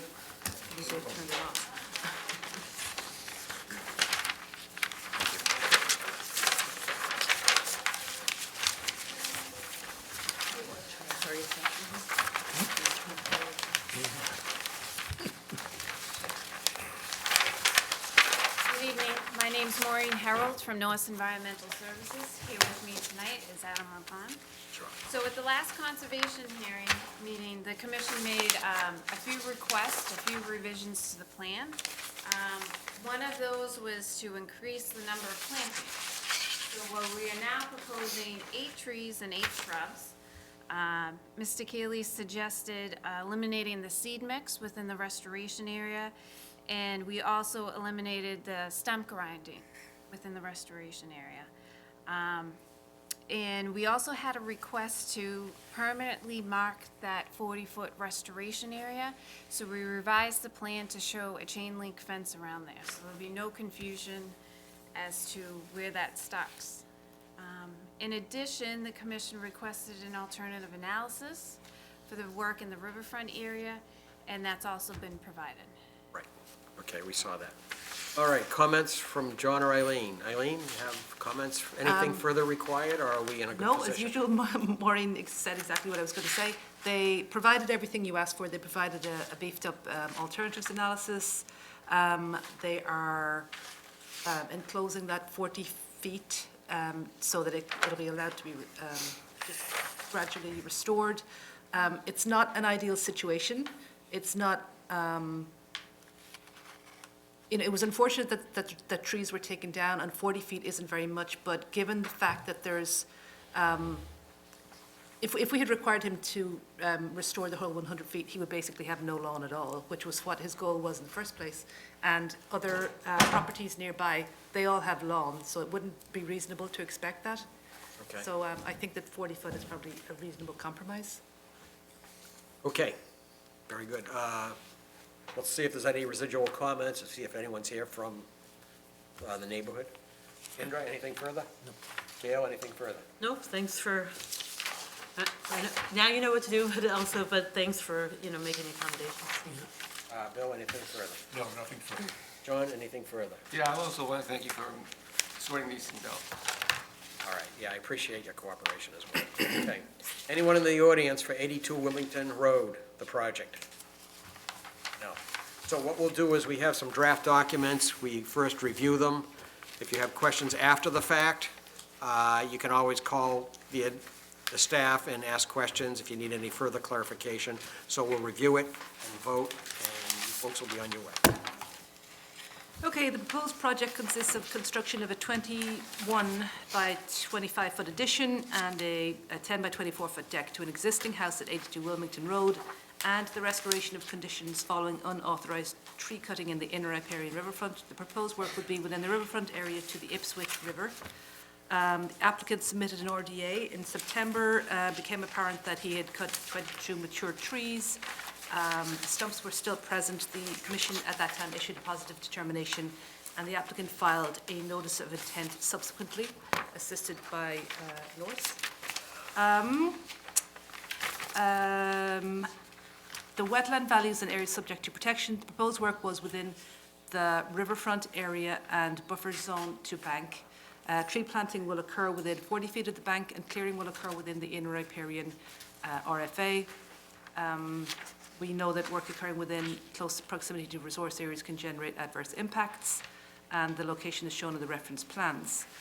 The Commission finds that this project is exempt from the Massachusetts Stormwater Management Regulations as it is a single-family home project. I'm just going to skip through some of these because they're all standard.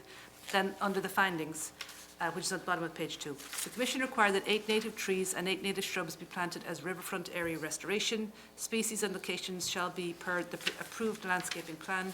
The restoration plan is a 40-foot naturally revegetated area along the brook, which the Commission feels is not optimal. The state and Burlington regulations require a 100-foot disturbed inner riverfront area. However, they weighed several factors in not requiring full restoration of the riverfront area that was illegally cleared. These being, this existing family house lot pre-existed the bylaw and regulations, having a dwelling on it for about 60 years. The existing dwelling is about 140 feet from the brook, and with the addition, it would be about 115 feet. A backyard of about 15 feet would be inconsistent with yard sizes of other homes along the brook. In fact, except in wetland areas, there are few areas where the full 100-foot inner riparian area is undeveloped. This permit may also serve as a permit under the Burlington's Erosion and Sedimentation Control bylaw, and the rest describes how use of pesticides and herbicides is not allowed within 100 feet of a resource area. Going down to the bottom, you would be required to install sediment barriers, which is detailed a little bit more clearly in the conditions. So I'm going to skip down a little bit to say that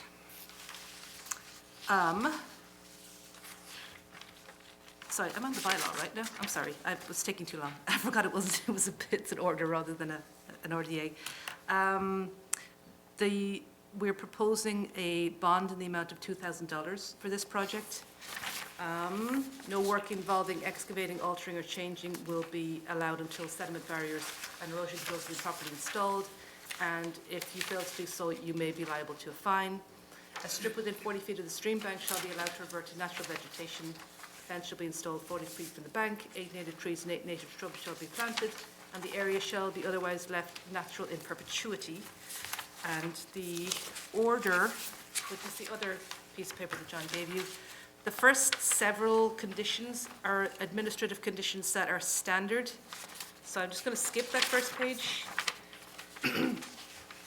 and go on to the second, where the Commission will require notice 2 to 5 days before the event that you're going to be commencing activity, and we will require that you, at that time, set up a meeting with us, get your erosion controls in place, and we will look for all the items that are listed on condition 31, just to be in place before we allow the project to proceed.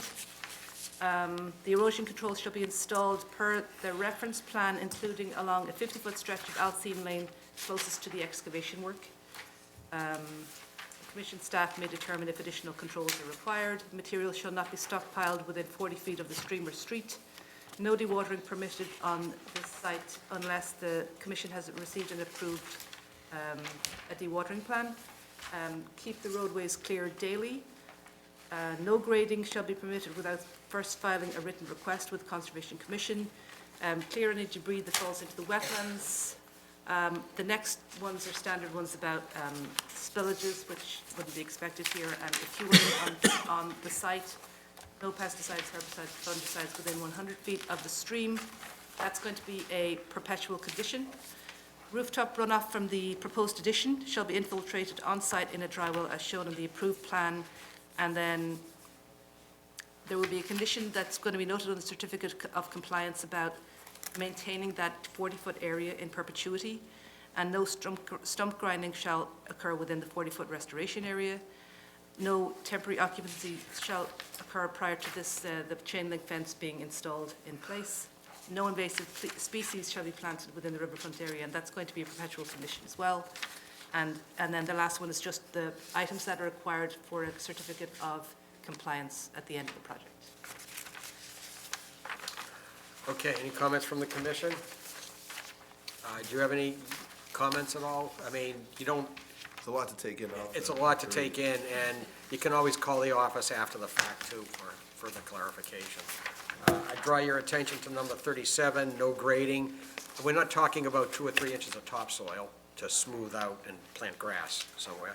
So that's not what it's talking about. It's talking about major changes in grade, usually a half a foot or more changes in grade. The area is fairly flat, so I don't know. I just wanted him to, he can bring in topsoil for planting. Okay, is there anything else from anyone? All right. And We had that- forgotten to mention the bond. What's that? We had forgotten to mention the No, proposed you bond. mentioned it. Well, it was in the, Yeah, $2,000. yes. Okay, it's proposed. All right. Could I have a motion to close the hearing on DEP file number 122-635? So moved. Second? Second? All in favor? That's 500. Could I have a motion to issue the findings under Burlington Bylaw Article 14 as discussed or amended? So moved. Second? Second. All in favor? Same vote, 500. Could I have a motion to adopt the order of conditions under both Burlington Bylaw Article 14 and the State Wetlands Protection Act for DEP file number 122-635? So moved. Second? All in favor?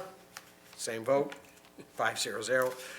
Could I have a motion to require the posting of performance surety of $2,000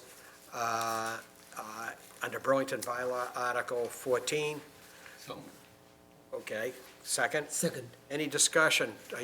Any questions on that? That's at the lower end. Drop it off with you guys. Yes. Yeah, if you have questions about the form of it and stuff like that, just to call the office. All in favor? 500. Sir, thank you very much for all the cooperation. An unfortunate set of circumstances got us together, but hopefully you'll end up with a yard that is somewhat the way you want it. I appreciate it, thank you. All right, thank you very much.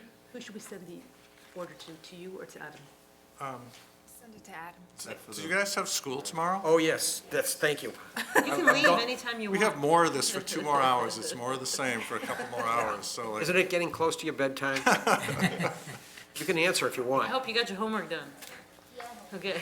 All right, so here's the thing, you're welcome to stay till 10:30, 11, 12. Wait, no, I'm not saying that. We won't be that long, but let me just say, you folks have seen, the Boy Scouts have seen a lot of what we do The here. only, one more hammer going down, that's it, that's the end. You've seen a lot of what we do here. There's probably no further benefit to you to sit here another hour.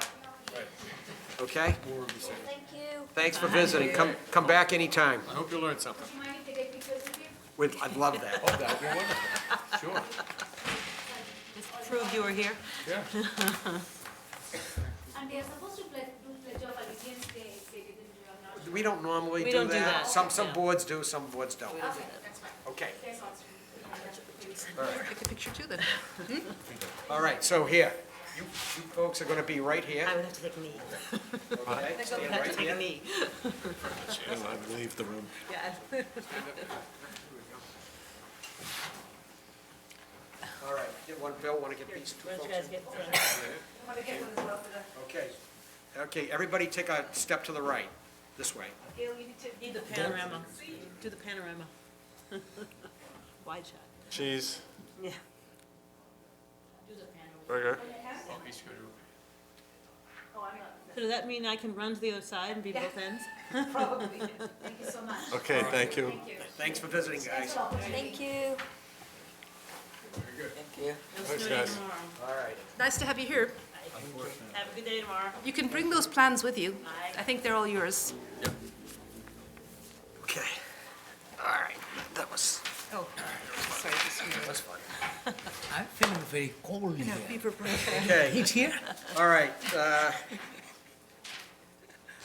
The next item on the agenda is number 9. It's the continued public hearing, 58 Beaver Brook Road, submitted by Brian Roy for DEP file number 122-634.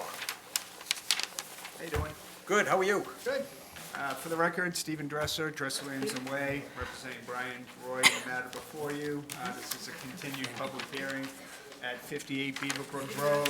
I don't see him for a long time. We had the hearing, I think everything went well, we really didn't have any changes. One thing we had talked about was eliminating the gate in the back and putting a new fence up. We're gonna do that as part of the conditions. Drainage is there, stone trench for the driveway, and gutters into an infiltration system, so, I think we'll just move on to going over the conditions if you don't have any more questions. All right, let's go to staff first and see if there's anything else going on. Is there anything No further outstanding required? issues. All right, no concerns at this point? No. Oh, there was, sorry, just that the homeowner wanted to take down a tree as well. He changed, he's not going to do that. He's- Forget it. All right. Any concerns on the right, on the left? No. Any further comments on the right? I have nothing further. Let's review the draft documents and move forward. Is there anyone in the audience for this? This is number 58 Beaver Brook. We have someone in the audience, so let's hear from these folks. Good evening. You've been waiting very patiently. We appreciate that. Unfortunately, we put you at the end. That's okay. I'm a teacher, I'm so used to it. We thought you were Boy Scouts, no? I wish.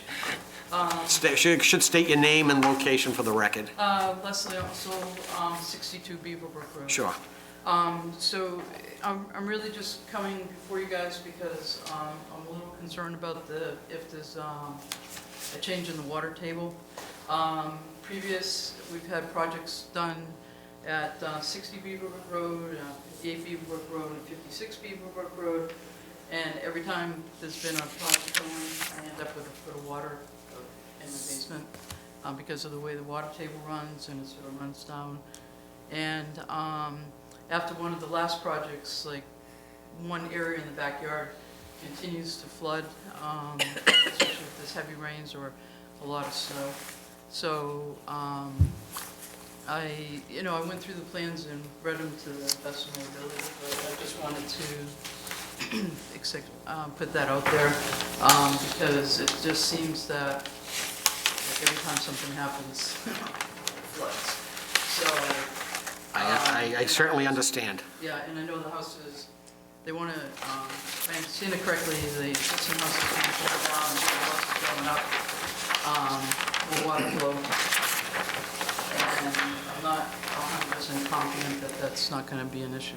All right, so, Mr. Dresser, why don't you talk about how you've... The existing house doesn't have any drainage, the driveway just runs right off. Now, when they build the commission, make you infiltrate that, so there's no surface runoff. There'll be gutters on the house, there'll be a stone trench at the side of the driveway. Runoff will be pitched towards that, and all the roof gutters will go into underground stone, what they call an infiltration system. It has plastic chambers as well as stone. And then from there, it's going down into the sewer, right, which is... No, it just goes into the ground, it'll become straight in. part of the groundwater, which is a large, voluminous, thing, and ultimately it will flow underground, but toward the wetland typically. That's kind of the direction of the aquifer. There's a wetland back there. Yeah, I know. Yeah. I used to skate there all the time. Yeah. Is your house next door and downhill? Is that? It's two houses, Two houses two down. houses away, 62. 62, And okay. It is definitely downhill. All right, yeah, unfortunately, what we can do is we look at the grading so that they're not taking any water that perhaps even now goes in your direction over the land, and they have to keep it on their own property. That's one thing that we look out for, like your interest, for example. The other area that is very difficult that we don't really, it's not regulated, is they do the right thing and slowly infiltrate the water into the groundwater. But if you're at a lower area, I'm not saying it will have an effect, I'm just saying that it's very hard for any one project like this, to prevent groundwater from coming up in your yard when you're in a lower area. It's very difficult. And, no matter what they did on this project, it certainly is not gonna make it any better. All we can do is look at the grading to see that they're not tossing water towards your direction, over the land. So one of the things, it's not a big thing, but in terms of you talked about the driveway construction and the stone trench. That's part of the approved plan, and as, a neighbor, years to come, that stone trench is supposed to stay there. If it disappears, you might want to contact the office. I don't know if you do, but that's part of the approved plan. Yeah, right now, there's no handling of drainage at all, is that correct, Mr. Dresser? On the existing house? And so if water runs off from the existing driveway onto the street down towards you, we're not letting that happen now, okay? They're supposed to have the majority of the driveway go into a stone trench and slowly infiltrate in. So,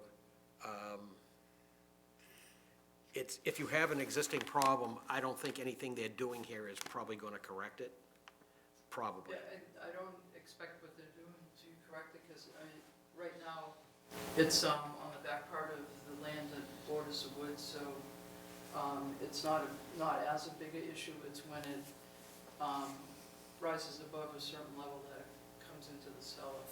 And Right. not from that back corner, but from the side, so.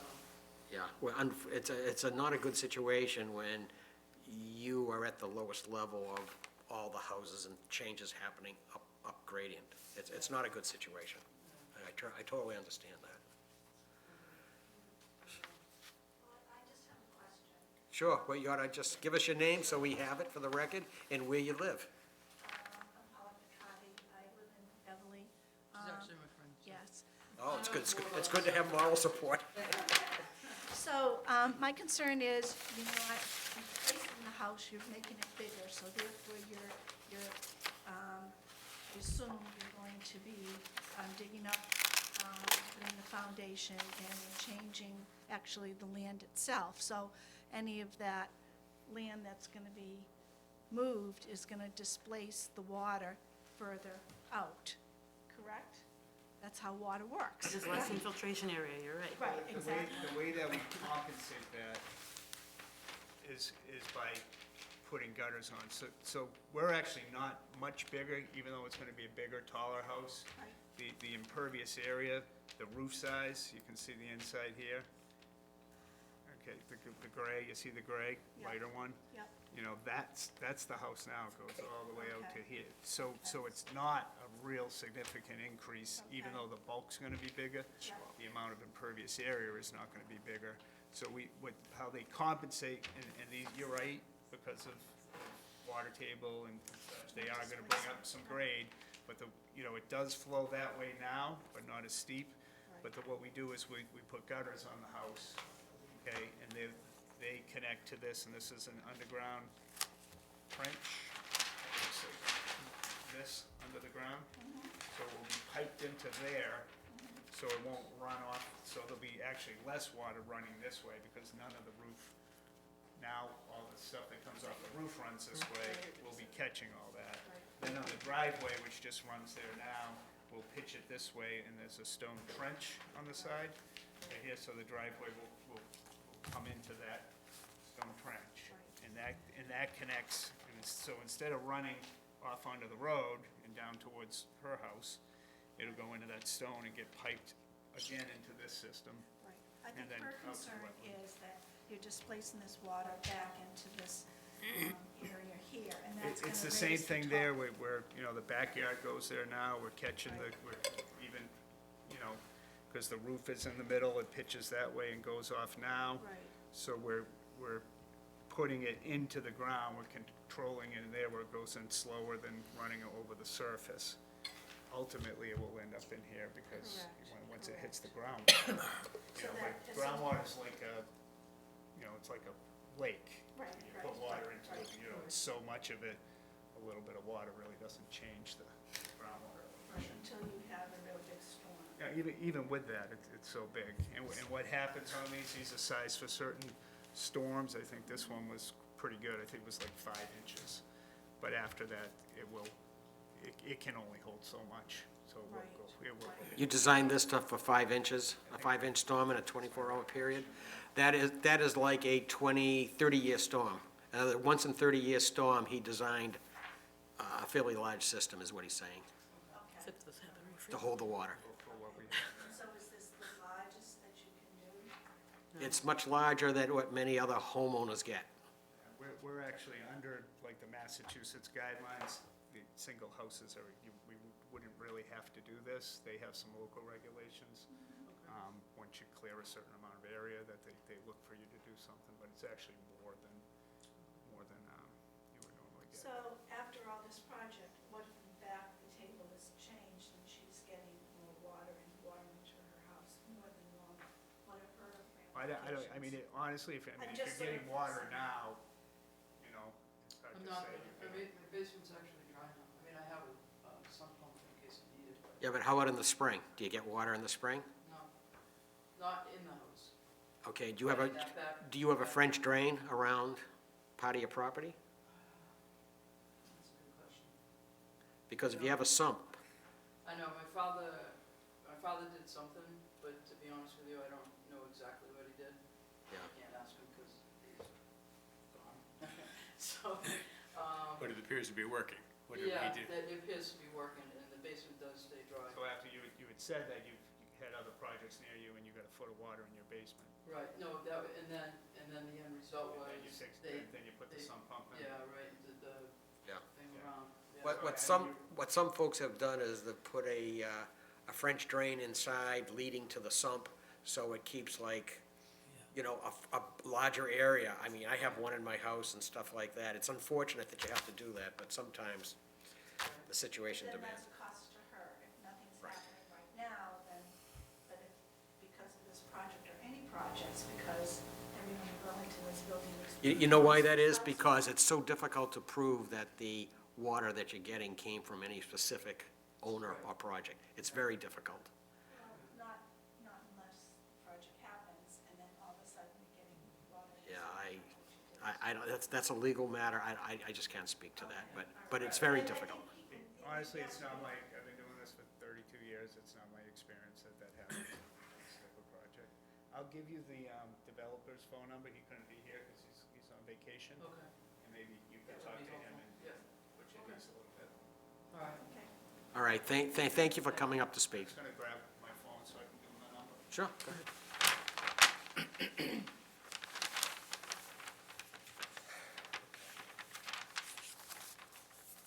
Is there anyone else in the audience for 58 Beaverbrook? No. Okay. We've had a few calls from those neighbors that are concerned. I think most of the projects that were caused issues were back in the 90s. Yep. So, you know, just regulations have become so much tighter, but then rainfall has also increased a great deal since then. Yes, indeed. Or the amount in bigger storms, I mean. Do you think they want I think they would want to see the.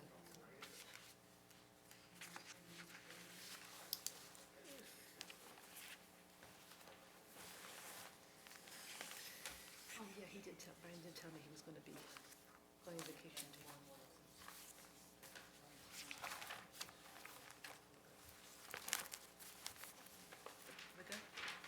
Okay, so where we are is, there's no further people in the audience. If there's no comments from anybody further, could we review the draft decision, please? Sure. So the project description is the tear down of an existing house and Does construction. Mr. Dresser have a copy? Yes. Oh, okay, all right. And since the applicant isn't here, and Mr. Dresser's seen these many times, I'll sort of fly through them, because they're fairly standard. Filing history and the plan references on page 1, then on page 2, the areas, the wetland values and areas subject to protection. So it's a buffer zone project. The closest point of the proposed construction is 44 feet from the wetlands, which is actually further away by 6 feet than the existing condition. Discussion of the wetland resource areas and their functions and values, stormwater management. Once again, it's an exempt as a single-family house, but they are infiltrating the rooftop and the driveway. And other findings, this permit also serves as the stormwater bylaw permit. That's it for findings. The bylaw decision includes proposed surety of $2,500. Right. Order of conditions, administrative conditions are all standard conditions. Pre-construction, same. Erosion control, we are requiring hay bales. Prohibition on stockpiling within 40 feet of the wetlands, that's condition 33. Then standard conditions about sweeping the street, silt sacks on the catch basins, and the commission's right to require additional erosion controls if necessary.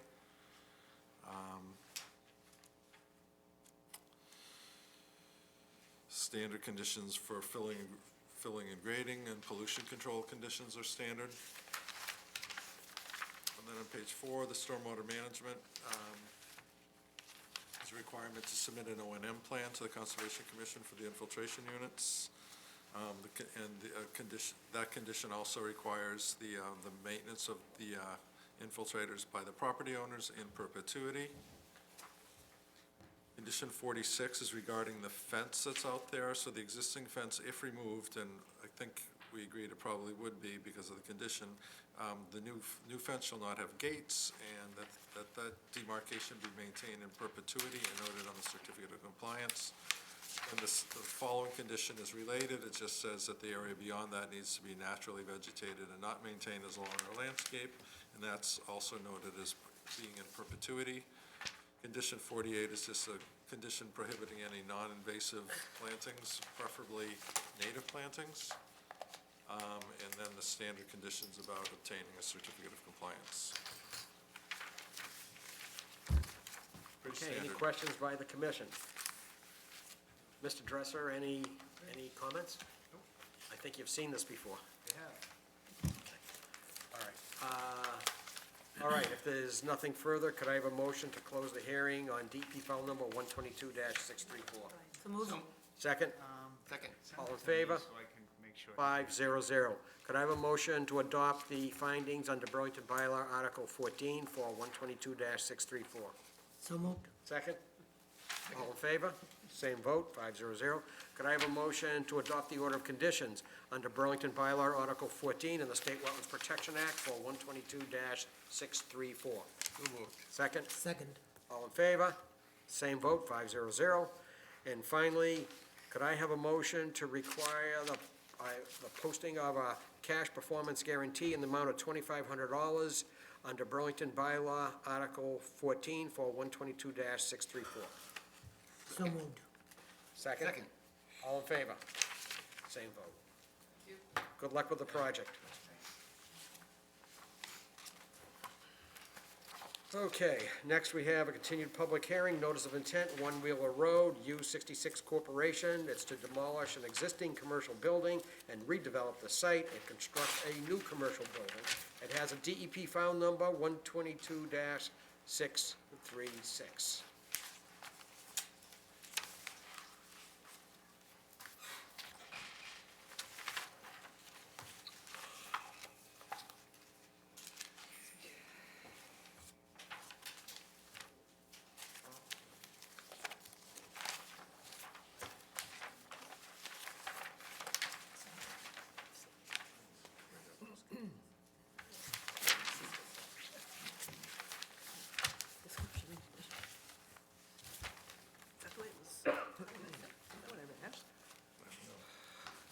Gentlemen, good evening. Hi. Thank you.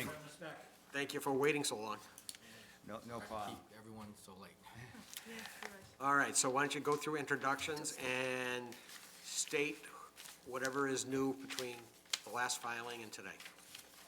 Good evening. My name is Jim White. I'm with the engineering firm of H.W. Moore Associates. With me tonight is Mr. David Cowell from Hancock Survey. He's the wetland scientist. And Mr. Dan Yu, the owner of the property and applicant. Good to see all three of you.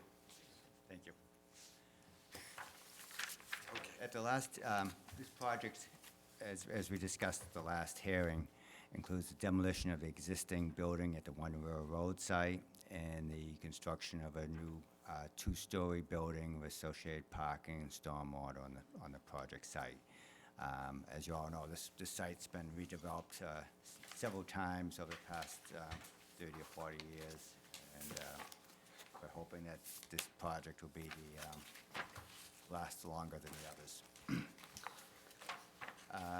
At the last hearing, we received several comments from the commission, and I'd like to address those comments. One was to submit a snow storage plan, and we submitted that to the commission. You also asked for the enhancing of the planting along Vine Brook. We've added 4 sweet pepper bush, 4 common winterberry, and 4 common serviceberry shrubs to plants in that area. We also enlarged or changed the mulch in that area to wildflower seed, so we increased the wildflower seed area, and we added the four new shrubs in the riverfront restoration area. This is the area that was previously paved, where we're removing the pavement and now adding three maple trees, which we had in the plan before, and 12 new shrubs. The commission asked if we could make the driveway width narrower in front of the building so we could pull the curb line further back from the river. Curb line right now is at the same location as the existing curb line. We looked at this, unfortunately, with the fire truck access around the building, we're very, very tight getting around, and if you want, I brought the plan with me, so I showing the fire truck, and if you like, I can show you that plan and show you how difficult it is getting the fire truck around those corners. So we're talking now about shrinking the parking lot a little bit, and that you need the distance for a fire truck. Yes, the driveway width, you get around at both corners, so in the middle it's fine, but getting around the corners is where you need the width, and we can't just. Got it.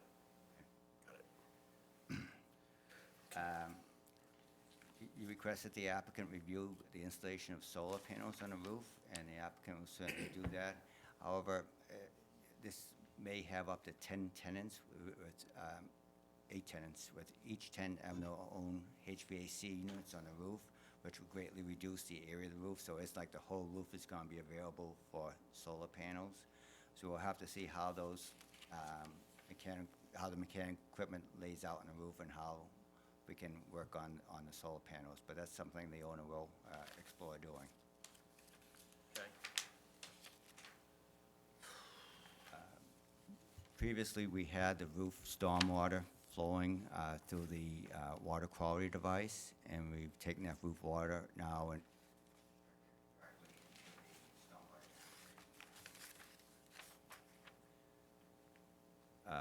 we changed the water quality device from a CDS unit to a storm scepter unit.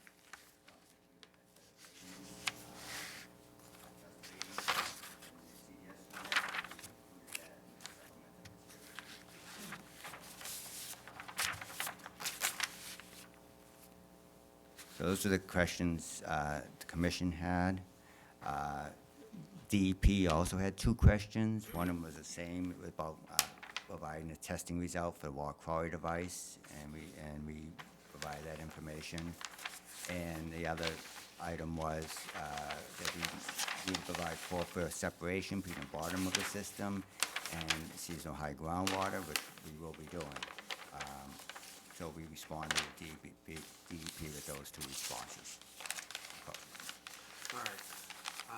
Eileen or John, are there any further issues unresolved or new concerns? Well, so related to this, that second DEP comment, so just to reiterate, I think we already talked about it, but there have been no test pits done out there because there's still an open, there's businesses open, and, they apparently just didn't want to disrupt their current tenants. But, the way we've drafted the decision, they're going to have to do the test pits prior to us telling the building department it's okay to issue any building permits. So they're gonna have to, shortly after they do demolition of the existing building, they're gonna have to do the test pits. And if the drainage system, if the infiltration system cannot function as proposed, they're going to have to come back and do an amendment. Right. That's the risk. And That's the I risk assume, of not I assume doing it, and now. these folks accept that risk, I assume. Yes, well, no, as soon as possible, it depends on how the tenants work out there, we'll be starting to we'll do the soil testing way before we'll be applying for a building permit. Sure. So if some issue does come up and we have to, which I don't think will happen, we'll come back to the commission. Are the test pits, you have it written to be witnessed by Board of Health? Right. Okay, all right, okay. All right, anything further? No. Okay, anything further from you, John? Anything further from you, Bill? Nope. Gail? Indra? Anyone in the audience? The record should show there's no one else in the audience. Okay, so we have a draft decision. We'll review the decision. If you have comments, we can address them now. You can address further comments to the office after the fact if you have questions or issues come up.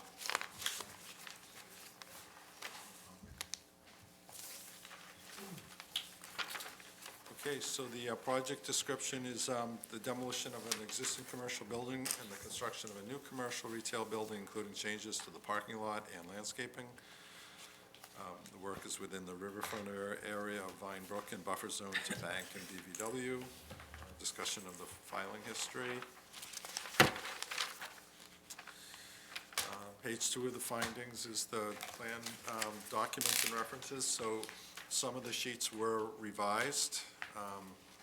So 11/27 is the last revision date on several of the sheets to reflect the changes in the stormwater system. Wetland values and areas subject to protection, so the work is within the riverfront area, including, and the buffer zone to BVW. Some of it's obviously within the inner riparian as well. The commission finds that the wetland delineation is accurate. Before redevelopment, the impervious area in the riverfront was like 59,117, and afterwards it will be reduced by 739 square feet. So basically, virtually the entire riverfront area is paved, but there'll be a slight decrease in imperviousness afterwards, which is an improvement. Minor, but it's an improvement. There is BLSF, bordering land subject to flooding on the property, but none of the work is very close to that. It's, the stream is fairly incised there. There's discussion of the resource areas and the functions and values. So this is, actually, I think the Zone 2 actually runs through the property. So it's actually partly in the Aquifer District and partly in the Water Resources District, which is more or less the Zone 2 and Zone 3 boundaries. But all of the water, all the stormwater discharges into Vine Brook. Stormwater management, so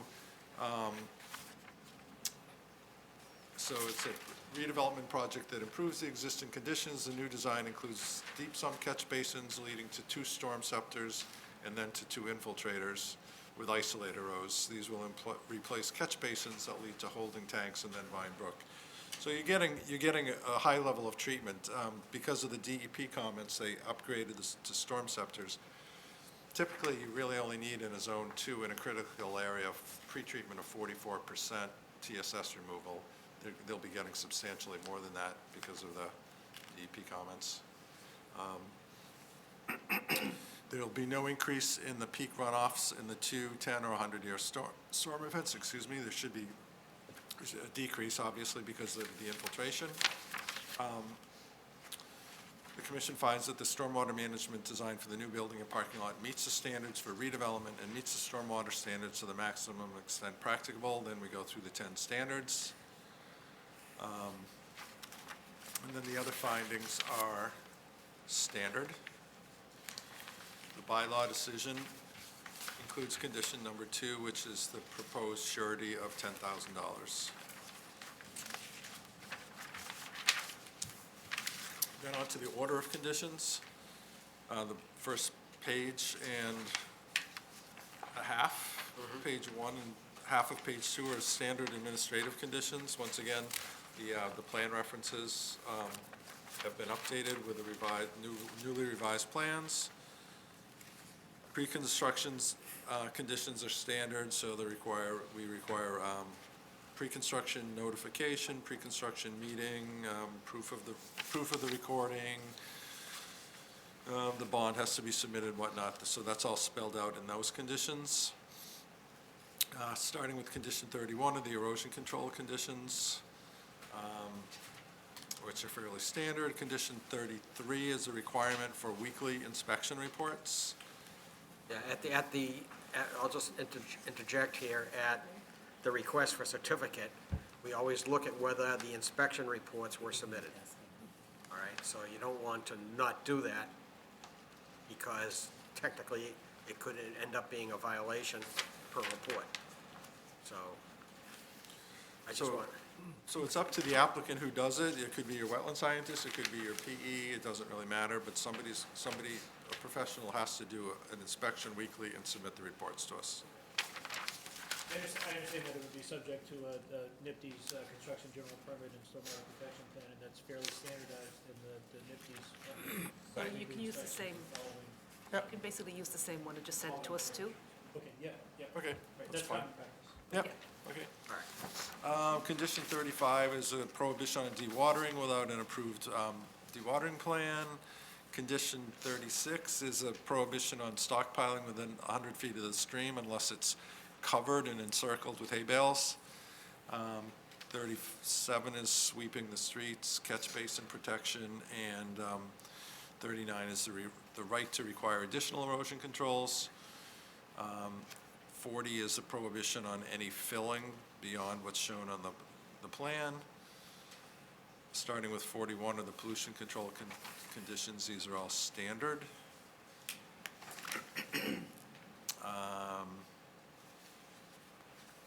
We'll go down to condition 49, which are the stormwater management conditions.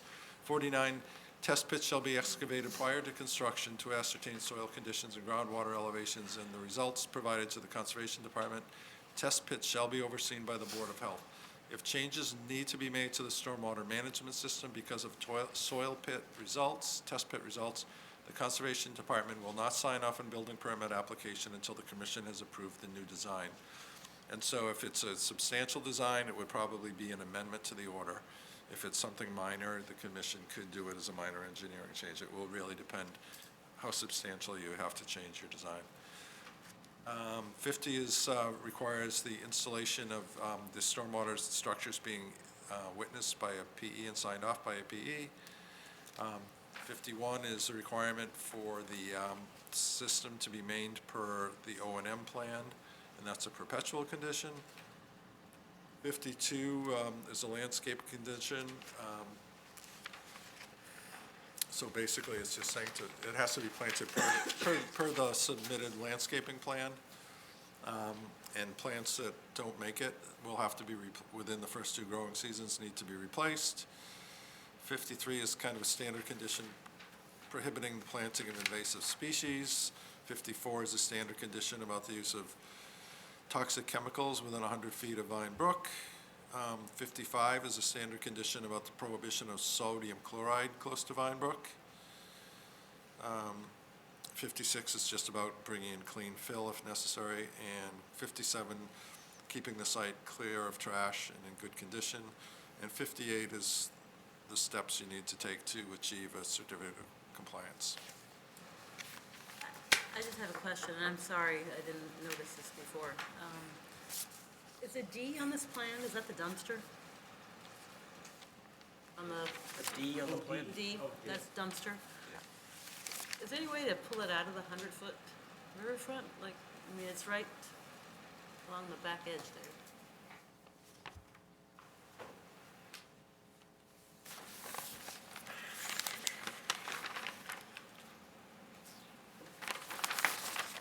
I mean, it's right on the, Yeah, it's on that back end there. yeah, it's right against, right there. Yeah, it's, How is it, is it designed to be enclosed and is it? It's an enclosed dumpster.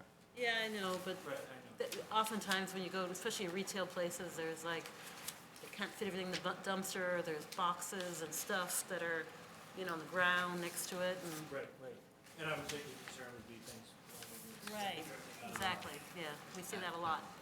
We did. Pretty good about keeping it. Yeah, but you're gonna be renting these to lots of different people, that, they all have to be really good about it. Yeah, no, I mean, I think right now, the issue with the leasing right now is that the existing tenants are responsible for the dumpster. I'm sorry, I can't hear you with this fan blowing in my ear. The existing tenants are responsible for the dumpster, which is not what we want. We want to actually be responsible for, so we manage that.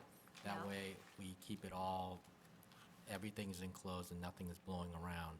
That way, it's, you know, we have control over it, as opposed to having the tenants, which have the interest of just doing as little as possible, obviously, so.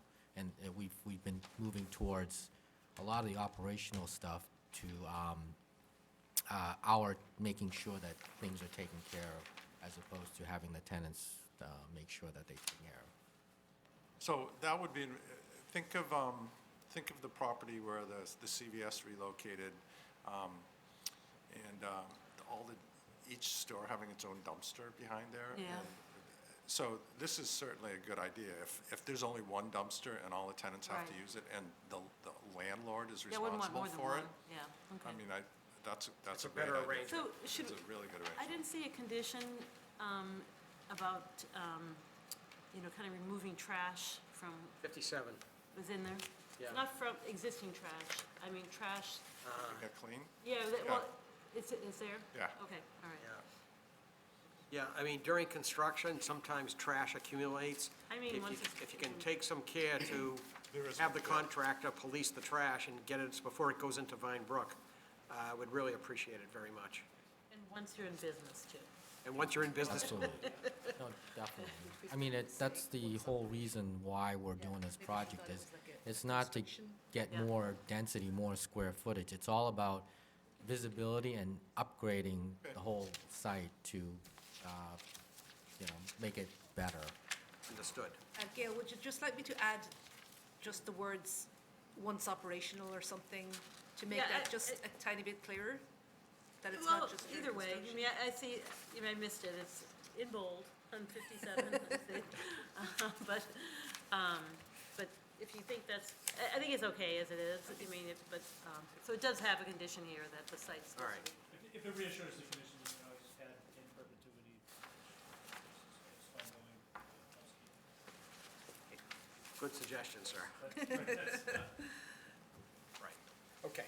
Can I have a motion to close the hearing on file number 122-636? So moved. Second? Second? All in favor? Okay, 500. Could I have a motion to adopt the findings as discussed for DEP file number 122-636 under Burlington Bylaw Article 14? so moved. Second. All in favor? Same vote. Could I have a motion to adopt the order of conditions under both Burlington Bylaw Article 14 and the State Wetlands Protection Act for 122-636? Moved. Second? Second. All in favor? Same vote. And finally, could I have a motion to require the posting of a performance guarantee of $10,000 under authority of Burlington Bylaw Article 14 for DEP file number 122-636? So moved. Second? Second. Discussion? All in favor? 500. Sir, good luck with your project. Thank you. Thanks so much for your time. Happy holidays. Same to you. James? Who would you like us to send the order to? Do you want it to go, yeah, who do you want it to go to? You want to send It'll have to me- be recorded. You want to send to me? Will do, yep.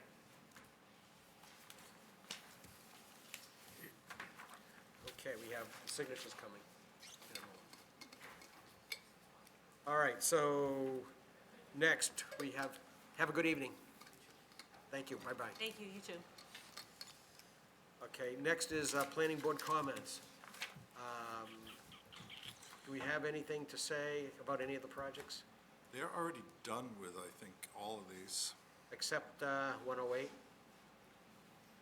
No, they're done with that. They did. It's being appealed apparently, but they approved that. Oh, they did. Yeah. Yeah. Sounds like it's, Have they actually issued the wording? Maybe? Is that- I don't know. I'm not sure. Sometimes there's a long wait for the actual decisions to be issued. But the planning board they required the driveway, there's so. one missing, there's another page. Be wider, Uh-oh. it was there. No, I mean, they required the driveway out to Cormier. Oh, well, but did they change it to 15 feet? Oh, I don't know. You signed it.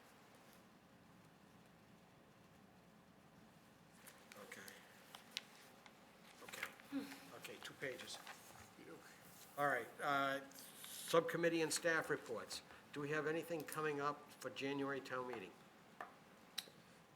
We don't. There are some interesting articles rezoning to IH, from IG to IH, that you might be interested in. See if I can remember them all. 60 Blanchard Road, which you have an order of conditions to tear down the old Datacon building and build a new building there. So what you approved is probably not what will be constructed if that rezoning goes through. So IH would allow a parking structure and a taller building than what would have been approved under So IG. it'll have to be a new filing probably at that Right, point. yeah. There's also one for the Summit, and there's a third one. It's the Marjorie, the solar structure. It's going for a town meeting, Margaret Road. Oh, no, but there was another IH, Oh. but I can't remember where the third one is. The solar structure is coming to town meeting? Town meeting? Yeah, I think it's coming before town meeting, isn't it? I think they're asking for an exception or something from town meeting. Some zoning change, From- maybe? Yeah, I saw it in the newspaper. I think it was town meeting they're going to, because the trackers, the solar trackers, when they track, they're briefly higher than 20 feet, and you can't put them in front yard if it's higher than 20 feet. You familiar with what I'm talking about? Yeah. Yep. And, but this particular site is rather unique. They have an immense front yard. They have an immense front yard, and they're not visible by any abutters as far as I know, and so I think they're going before town meeting to make a case that, for a special permit. I Town think. meeting doesn't issue special permits. The Then Board of I'm Appeals does. confused. Yeah, Planning board? Board of Appeals. They're going somewhere, Board of- okay? All right, they're going somewhere. Okay. All right, maybe it's not town meeting. If it's town meeting, I will send a notice to everybody. Okay. Upcoming meetings, next meeting is January 9th, and the following one after that is January 23rd. Do we have anything on the other business? January 9th, I won't be here. Are you going to be somewhere fun? India. India, right. Oh, I thought nice. so. All right. How about the 23rd? Everyone okay? Anything else? You might announce that we're looking for a conservation commissioner? Yes. John is moving on up, down, I don't know, moving out. And South. so there will be a slot open for a conservation commissioner in a couple of months? Couple months, yeah. All right. We're very sorry to lose you, but more about that in a couple of months. So it has been advertised, I think. I mean, I talked to Betty McDonough in the selectman's office, so however they advertise it or post it, hopefully she's taking care of that, but I did talk to her last week. Has it advertised yet? I'm not sure. Okay. All right, so if you know anybody that might be good, send a letter to you, is that all right? Sure. Okay. All right, so anything further? Could I have a motion to adjourn this meeting? So moved. Second? Second. Anyone in favor? Okay, that was unanimous. That's cold air. 4 minutes.